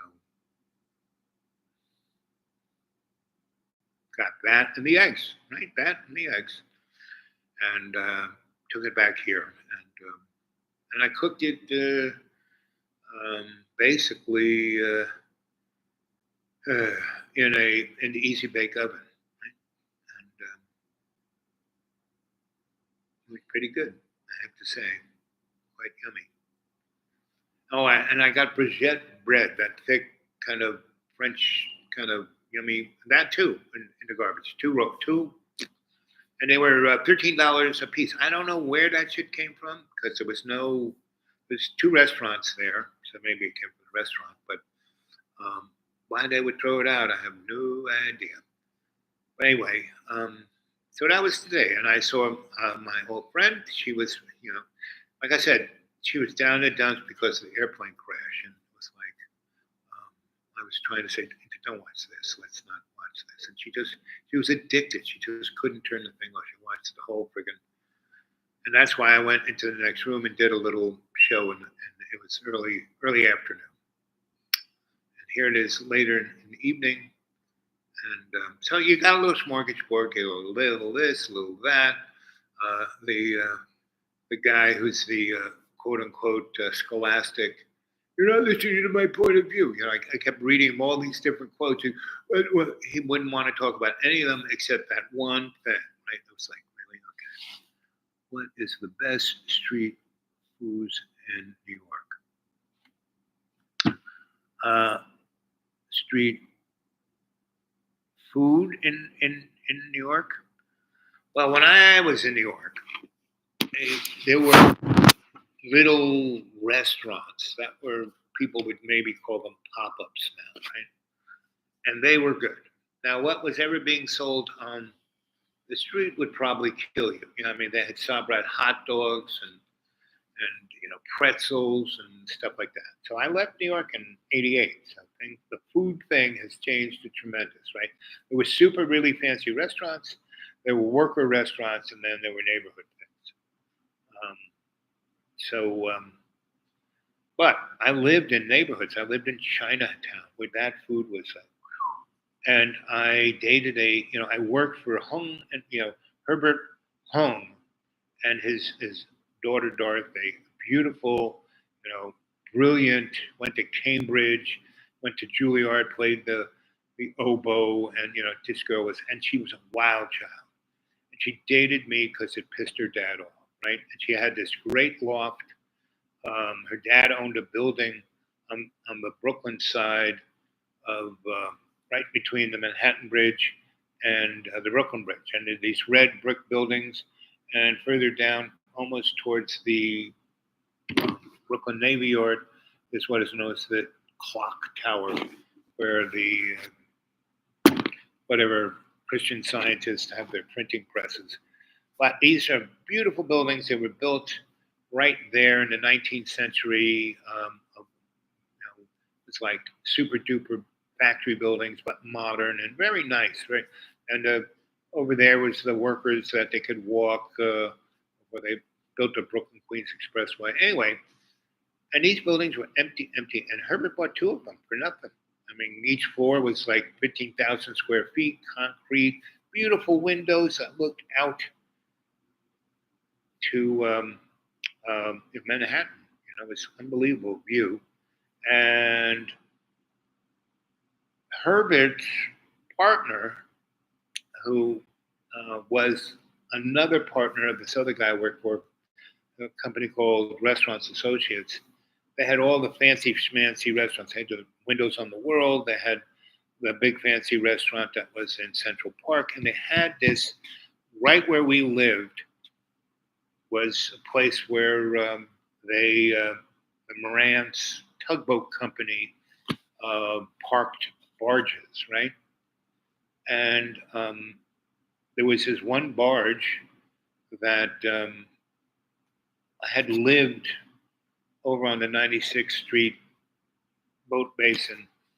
And we had this beautiful loft, and she had another loft in Chinatown that was right underneath the Manhattan Bridge, right on East Broadway. That was beautiful. And underneath that, it was like you come out the front door, and it was like 20 different Chinese, butchers and bakers, and underneath them, they're dim sum shops. Now, if you want really good Chinese food in New York, you go in to East Broadway, underneath the Manhattan Bridge, Chinatown, and go down there, and they have dim sum shops, right? And they sit at a table, and they have these big tables. Lots of people sit on that. You don't get your own little table. Everyone's like family, right?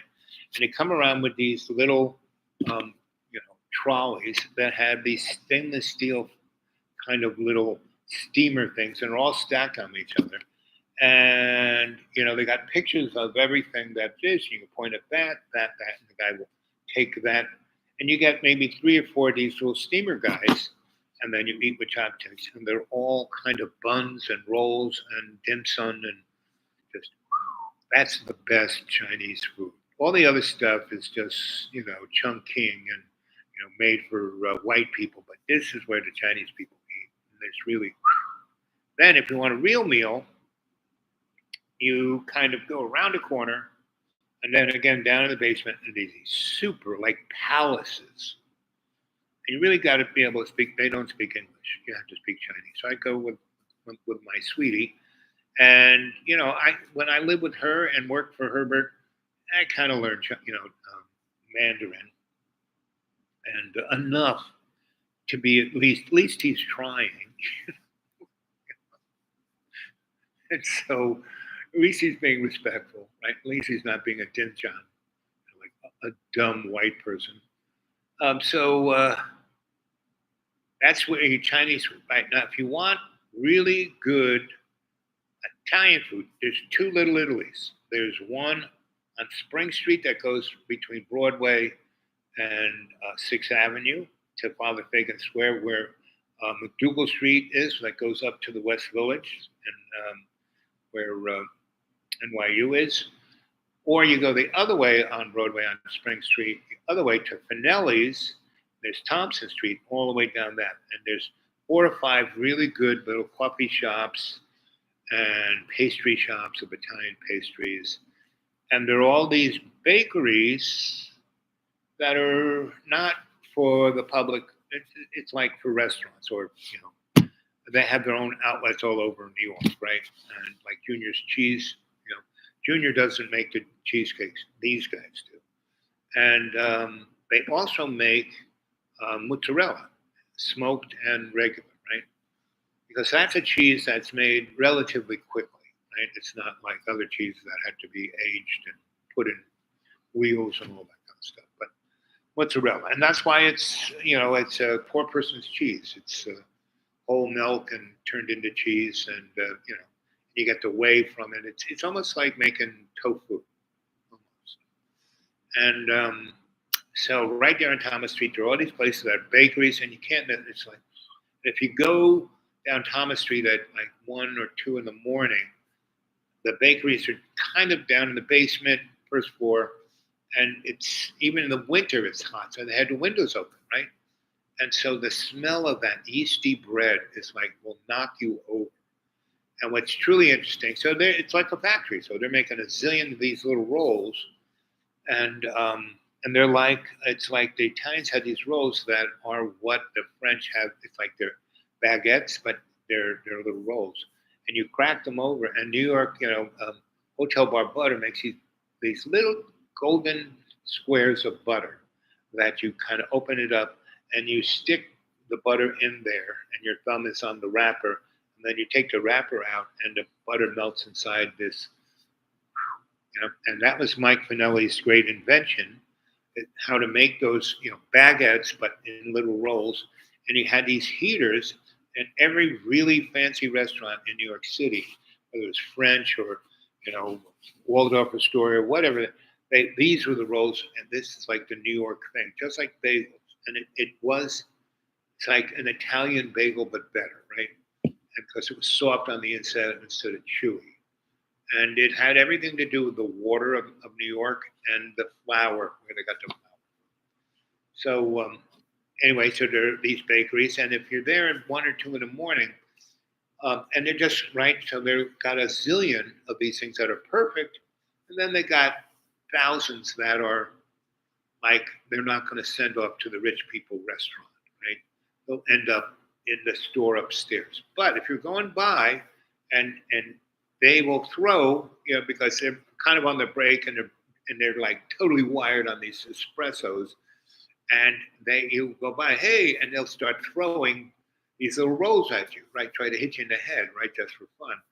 And you can, I would go there and go, blah, blah, blah, blah, and they would start throwing, and I'd have a bag, and I'd catch them, I'd get about 10 and go home. And that's the fun of what New York was. I don't know if it's that way anymore, but New York is this kind of place that is always changing, always kind of staying the same. So I haven't been back since 2011. And when I was back in 2011, the rich people had so prostitute, meaning, one of the beauties of Soho, it was a factory, it was like from 6th Avenue to 5th Avenue, Houston to Canal, like basically a half a square mile of maybe 80 factory buildings. That each floor was on the average 8 to 10,000 square feet, and they were no more than 4 to 6 stories high, because the streets, Green Street and Worcester and the streets going north south were very wide. So the delivery things, because all these buildings had loading platforms on the outside, not kind of inside. And so the streets were very wide, and they were wide not just to let the traffic, unload and still get through, but they made it wide because they had these big windows, because they had no electric lights back in the day. Right? They had steam engines down in the basement that had these big belts that were running the machines. They had no electric lights. So people worked from sun up to sundown, and the buildings were oriented to get sun all day long. So that's why artists loved these lofts, because they were sunny, like you couldn't believe. And so in 2011, one of my best friends who's still there, we were all artists, and we all had different trades, and we all worked together as a collective. So we made a lot of money. Even in the 70s, when everybody was bankrupt, we got all the great jobs, right? Because we were a great team. All the contractors loved us because we did it perfectly, did it like artisans. They never had a problem. There weren't people getting drunk and not showing up. We were on time, on budget, and were really amazing, right? So we had our little niche, and that was the beauty of New York. If you could find your niche, you could do really well, no matter what the economy was doing. And in the 70s and 80s, the end of the 60s, 68 to 88, New York City was, And so 2011, I went there, and my buddy still, he's still an artist, but to really be a famous artist, you have to put your whole life into being a famous artist, do nothing else. And usually you end up like Andy Warhol. I mean, you have no personality, you have no life, you're really miserable. Someone shoots you, and you get your 15 minutes of fame. But Andy was better than that. He was a sweetheart. I really liked him. And so he was a guy I know, I met him when I was, how old was I? 14. I was in that electric supply place on Union Square, getting stuff from Mike on a job we had. And this guy comes in with a dress. He goes, "Oh, I need an electrician. Our place is on fire. Oh." And the boss who owned the place, let's see, what was his name? He was like my dad, you know. What was his name? Frank Vigiani, right? Vica Electric, right? Anyway, he had the biggest, other than the big boys who were in Midtown. He was down on Duane, and he had this place right on the corner of Union Square, and he had a partner on that. It wasn't called Vica, it was called something else because of the unions. Anyway, because Vica was the union shop, and this place it was anyway. So I'm in there, and the guy looks at me, goes, "Hey, come over here, buddy." To the guy in the dress, going, "Oh, everything's up there." Goes, "This kid will take care of you." I had my little bag of tools. I'm like 14. I kind of we walked down 2 blocks. There's this big factory building, and it says the factory, Andy Warhol, right? So we walk in, and it smells like burnt electric, right? I look around. I find one, in the hallway, not in his place, but in a hallway, a chemical fire extinguisher, a pretty big one with a hose and the thing. And I kind of, it's still, I look at the thing. Yeah, the seal is still there. It hasn't been broken. So I walk in with that, and I hand the tools to the guy, and I said, "Tell me." And it was like 1920s everything, and they were doing heat transfer of silk screens, right? Had these big quartz lights, right? And they were making movies. So and they were all going over here to this little 1920s plug fuse box, and and the fuses were burnt out, and they had pennies in there, and it was like glowing red. I said, okay, we're gonna have to stop this for a while, and I just kind of took all the glass. I put my gloves on, so it just took those, and the pennies shot out, and everything went dark. Right? And Andy goes, "What's going on here?" I said, "Well, you're about to, the thing was smoking. It was about to burst into flame, and I got there just before it burst. I said, "Listen, you this is a 1920s thing. It's supposed to. This is like you add all this up. This is about 30 amps. You've got about 600 amps running through this thing. But luckily, your service over there is 1,500 amps. This used to be a factory. There's this big bus. You got all these disconnects, and whoever wired the shit up for you, put everything on zip cord, and just plugged it. This is the only fuse box, and bang, it worked. And you know nothing about electricity, and so you just we're using it until it's going to burn down. So let me do it right, and it shouldn't take too long. Well, I can't just. I said, give me 6 hours. Right? Give me the guy with the dress. Let him put a pair of pants on and a shirt and some real shoes. And that guy, he looks like a real, semi-human. And you, with go. I'm sure you got money in the back room. Go get me $500.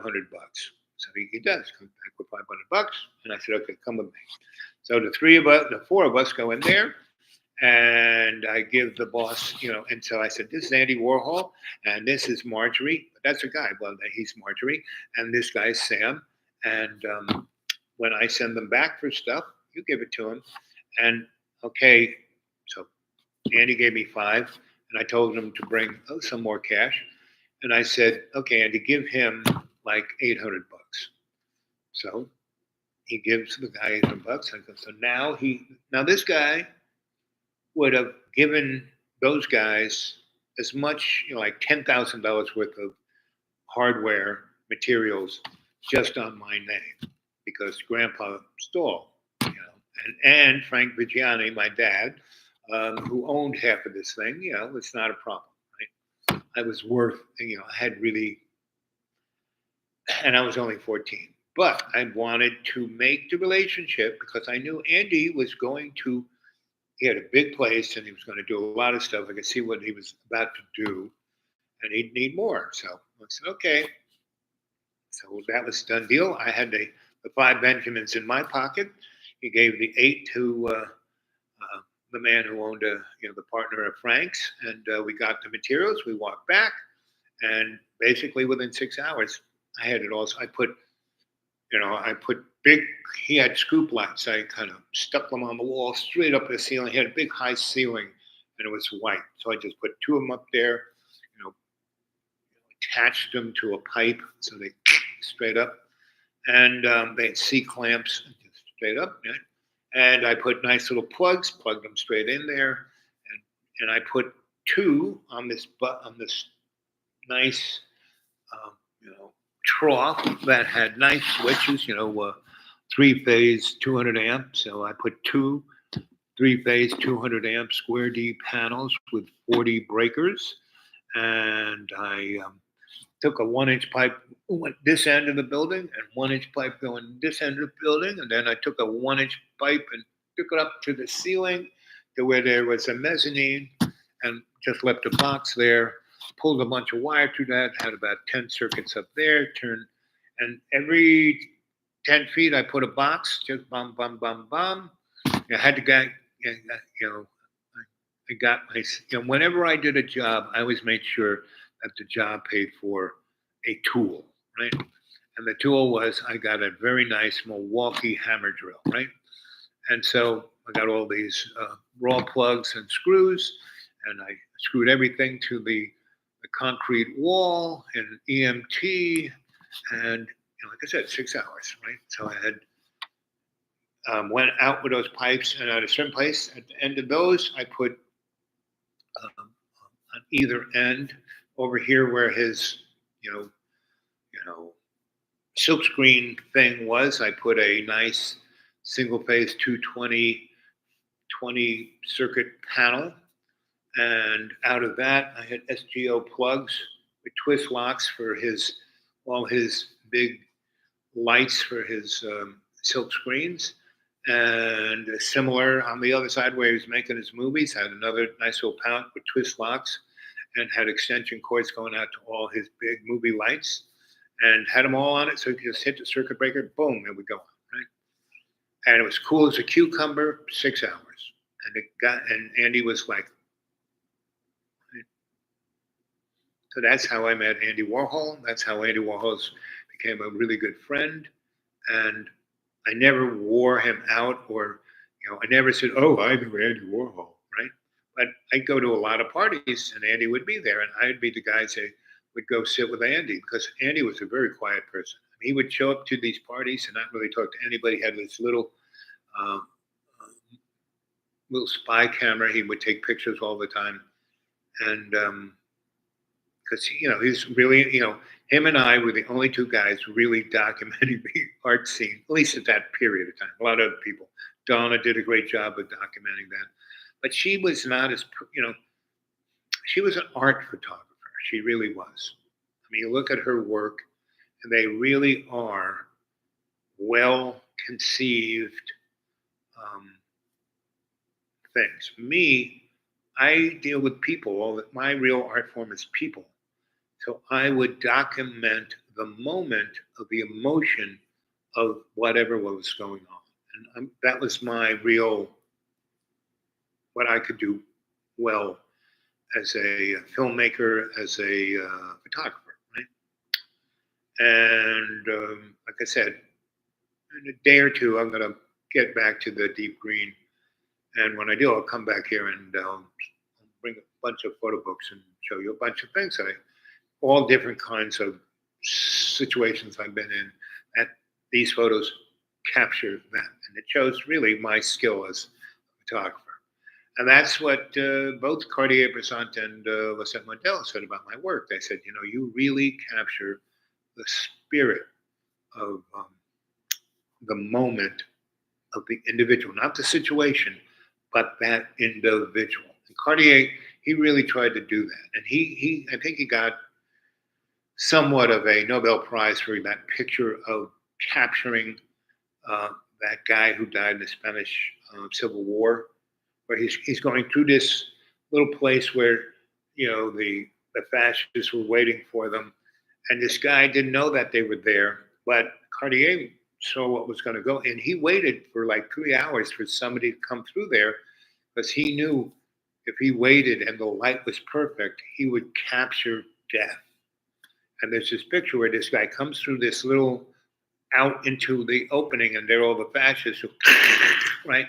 And the guy does this, and the gun flies up in the air, and he's you see him almost going to heaven, like dying. He's got, he's just torn up, and that it really captures the moment of the catastrophe of war, and that was the picture that I think Cartier was most famous for. Now he was really great at fashion photography. I mean, that really was his thing, capturing the beauty of women. And Lisette was beautiful. I mean, I knew her when she was, over 60, but she had this beauty on the inside. And her photography was more about, I don't know how to say it. She had a great sense of humor. So she kind of caught that fun, special, when you're a fool kind of moment. He was good at that. So anyway, and all my other friends who were in Magnum, we were like New York Magnum, like Alan Tannenbaum and Gary Winograd and Hilton Braithwaite, and who else? A few others. Donna. There were three other women who were really, really good. I have pictures of them, but I'm really bad with names. I really have to squeeze my brain cells. And I have to like almost live with them to. I mean, there are a lot of women who I live with. I don't remember their names. I can't believe I can't remember their names, but I didn't know their real name. Every name I had for them was a different nickname each day. So anyway, Beth Lapidus, that's who I'm thinking. I was talking about the Armory show. Beth Lapidus. Oh, let's look up Beth. And Barbara Gary. Okay, we'll look up those two. Beth Lapidus, New York artist. And there she is. So she and I were buds, and we were very similar. But she ended up being really pretty famous as a stand-up comedian, right?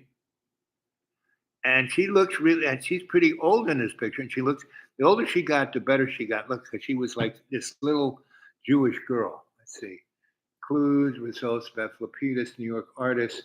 Search only, Beth Lapidus, New York artist. Beth Lapidus, that's her. Decided currently touring. It's a lot. Beth Lapidus is an American writer, comedian, producer, and host, best known for creating Cabaret Beth. Yeah. Thinking about my beloved New York City and all the people. Yep. And so, yeah, here's her art. She, when I knew her, we were painters.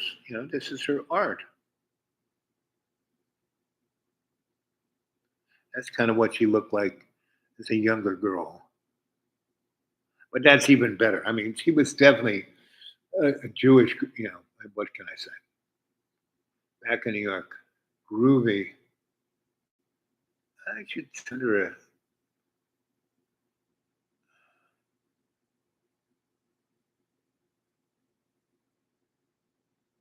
Five months ago. Yeah, let's try.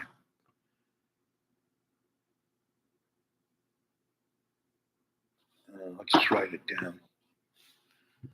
So anyway, she lived in Williamsburg. I mean, I was one of the first artists there, and she's like right around when Donna I met on the subway. Beth Lapidus, right? Beth Lapidus.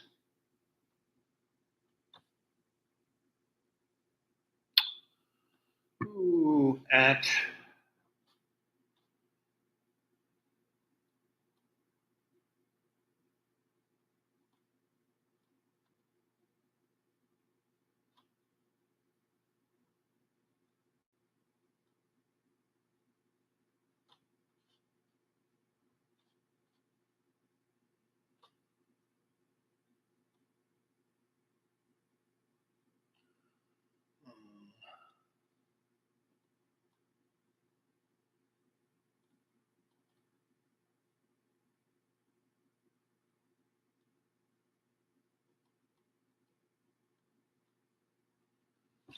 Okay, let's see.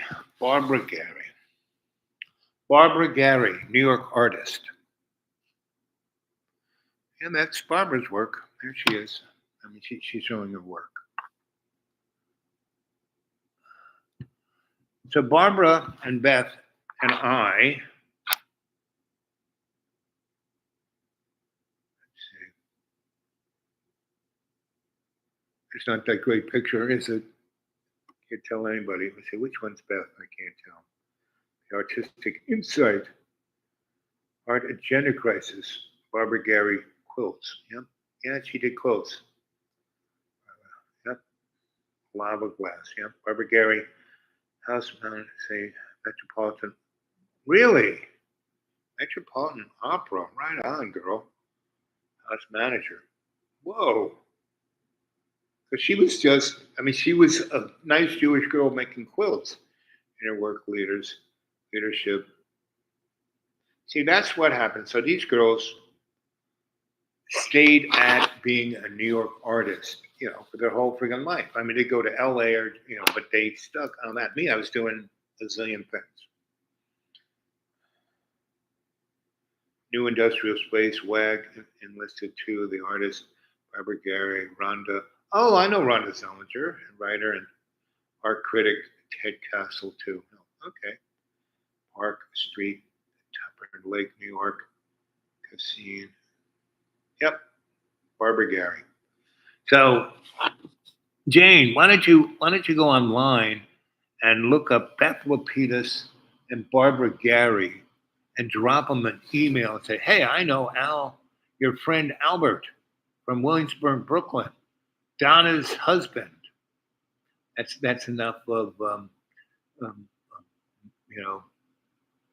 of a message, and then you can become good buds with world famous artists. But where is he? Go look at Dreamy Dreamland with Sensei El Bob. See if you can do that, Jane. Might be fun for you. Get you into a whole different ball of wax.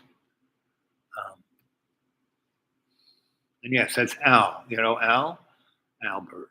That's my grandfather. I was named after my two grandfathers, Albert and William. Anyway, sounds good. I'm here, 111 extra. Boop, boop, boop, boop. What else can I tell you? I know. So I keep telling you stories that keeps opening up your head, keeps giving you a bigger perspective.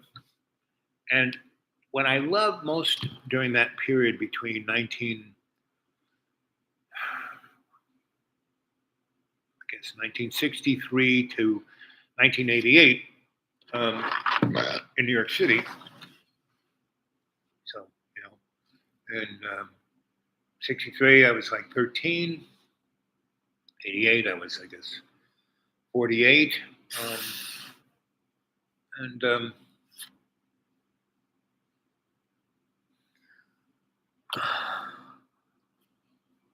It was just life. I met all these people, best of friends, had the greatest of times, some best experiences. I mean, and I was talking to my friend Kiki, who's world famous, Kiki Smith, right? And last time I talked to her, she was just so like a zillion. I have to go to Paris and I have to go to Rome and then I have to do this and I have to do that. Kiki, you got more money than God. Why don't you just take? I mean, you're my age. Well, I have this career and I'm going over here to this place to do some their career kind of owns them. Now it's what they wanted. They wanted to be famous artists, blah blah blah. And that proves the pudding. All you have to do is put your conscious mind and your intent on that, right? So I was the guy who kept doing all this stuff that kind of motivated folks because these girls weren't doing. They were like, oh, I'm scared to go out, And we started doing stuff. We started doing shows in abandoned buildings. Well, let's do this because it was great because it was a community. It's like a family. I love doing things in a communal setting. It's my Aquarian nature. And it kind of got them going. And so, like I said, that girl, when I said, not the armory show, the terminal show, and that one girl, she got the credit because that's all she just kept talking. That it wasn't her. It was more than 100 people that put on that show. It was me and Michael. No, I wasn't the only electrician. It was me and Michael Curtin. We were both the two young Turks. We were both guys who had we were in our 30s, and we were the first guys in New York City who actually, I remember taking the test twice because I did so well. And they had, New York City was so corrupt at that time.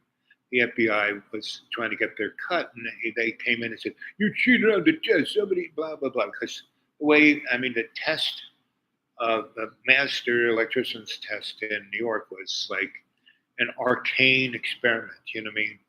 It had ancient things. I really had to. And the only reason I did well is because Grandpa Stahl was my mentor. Mike Stahl was my mentor. And those two guys invented, the electrical business in New York City, period. Started Local 3, wrote half the codes, in the 1890s, was Nikola Tesla's bench boy. So when I took that test, I had already been working for him for almost 10 years, well, longer than that, from 9 to 30. What's that? Almost 20 years. Right? I was a Local 3 guy. I went from apprentice to journeyman in 3 weeks because when I went to apprentice school, everybody knew this stuff, and the guy who was supposed to teach never showed up. So one of the what do you call them, stewards came to check on if we were there, and I kept telling everyone. And they said, "Well, no one's going to come and check. Let's just leave." I said, "No.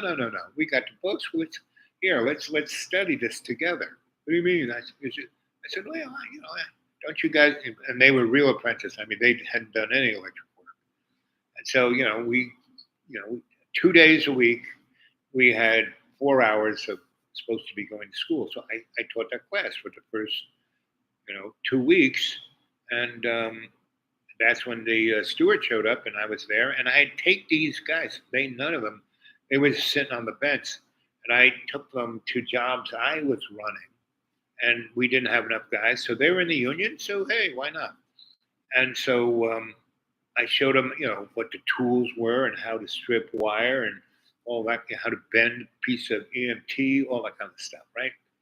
So, and then I had them bring in stuff, and I had, Frank drop a bunch of stuff off at the union, hall, and when that stewards came, we were bending pipe and doing stuff, and I was, at the blackboard showing them equations and how to figure this out and figure out that and this law and that law, and how to look things up in the code book. And the guy just, came in the door. He sat down in the corner. I didn't even notice him. He would, we went through 3 hours of this. I said, okay, that's it. And instead of breaking for lunch, then coming back, I just did 3 hours and then let him go. And so I was packing things up, and the guy comes over and goes, "So you're Al, aren't you? You're Grandpa Stahl's boy." I said, "That's right. That's me." And he goes, "A journeyman's supposed to be teaching this course." And I said, "Yeah, but he never showed up. I don't even know the guy. I never heard the guy's name." I said, "Yeah, he's one of those, meaning good fellow. I mean, he's like, our union was getting invaded by the mob, so, he got to be a journeyman." And so anyway, he was getting paid to teach the course, but he wasn't. But I was. And she goes, "I'm making you a journey." So he was a steward. There were only 6 stewards in Local 3 in New York. And so, and they had a lot of power. So, Grandpa, I talked to Grandpa, because he told me you were teaching this, and I said I'd come down and see, and he said, "You should be a journeyman." And I said, "Well, no one goes from apprentice to journeyman in 2 weeks, Anyway, so he said, "You're a journeyman." So I did that my whole life, stuff like that. That I never like, "Oh, I did that." I just went straight ahead, right? And never really lived on my laurels or said, "Oh, I'm so cool," right? Because I didn't have to. I was living by example. So people like, if you, Jenny Poo, if you want to really get a charge and get a hold of those 2 girls, and say, your best friend from Williamsburg, Brooklyn, Albert, Donna Ann, her husband, right? Remember the Terminal show, your electrician artist, performance artist friend, the guy who tells stories, you'll have two really famous people who will become your new buddy. Or you can forget it and not do it and, go back to whatever you do. I have no idea. You never tell me what you do, Jane, so I have no idea. But you can do that. I'm giving you that opportunity. But it's up to you. And that's what a griot does. That's what a sensei does. Gives opportunities to the adepts. I can't make you do anything, right? I can tell you a story. I can influence through example, but that's about it.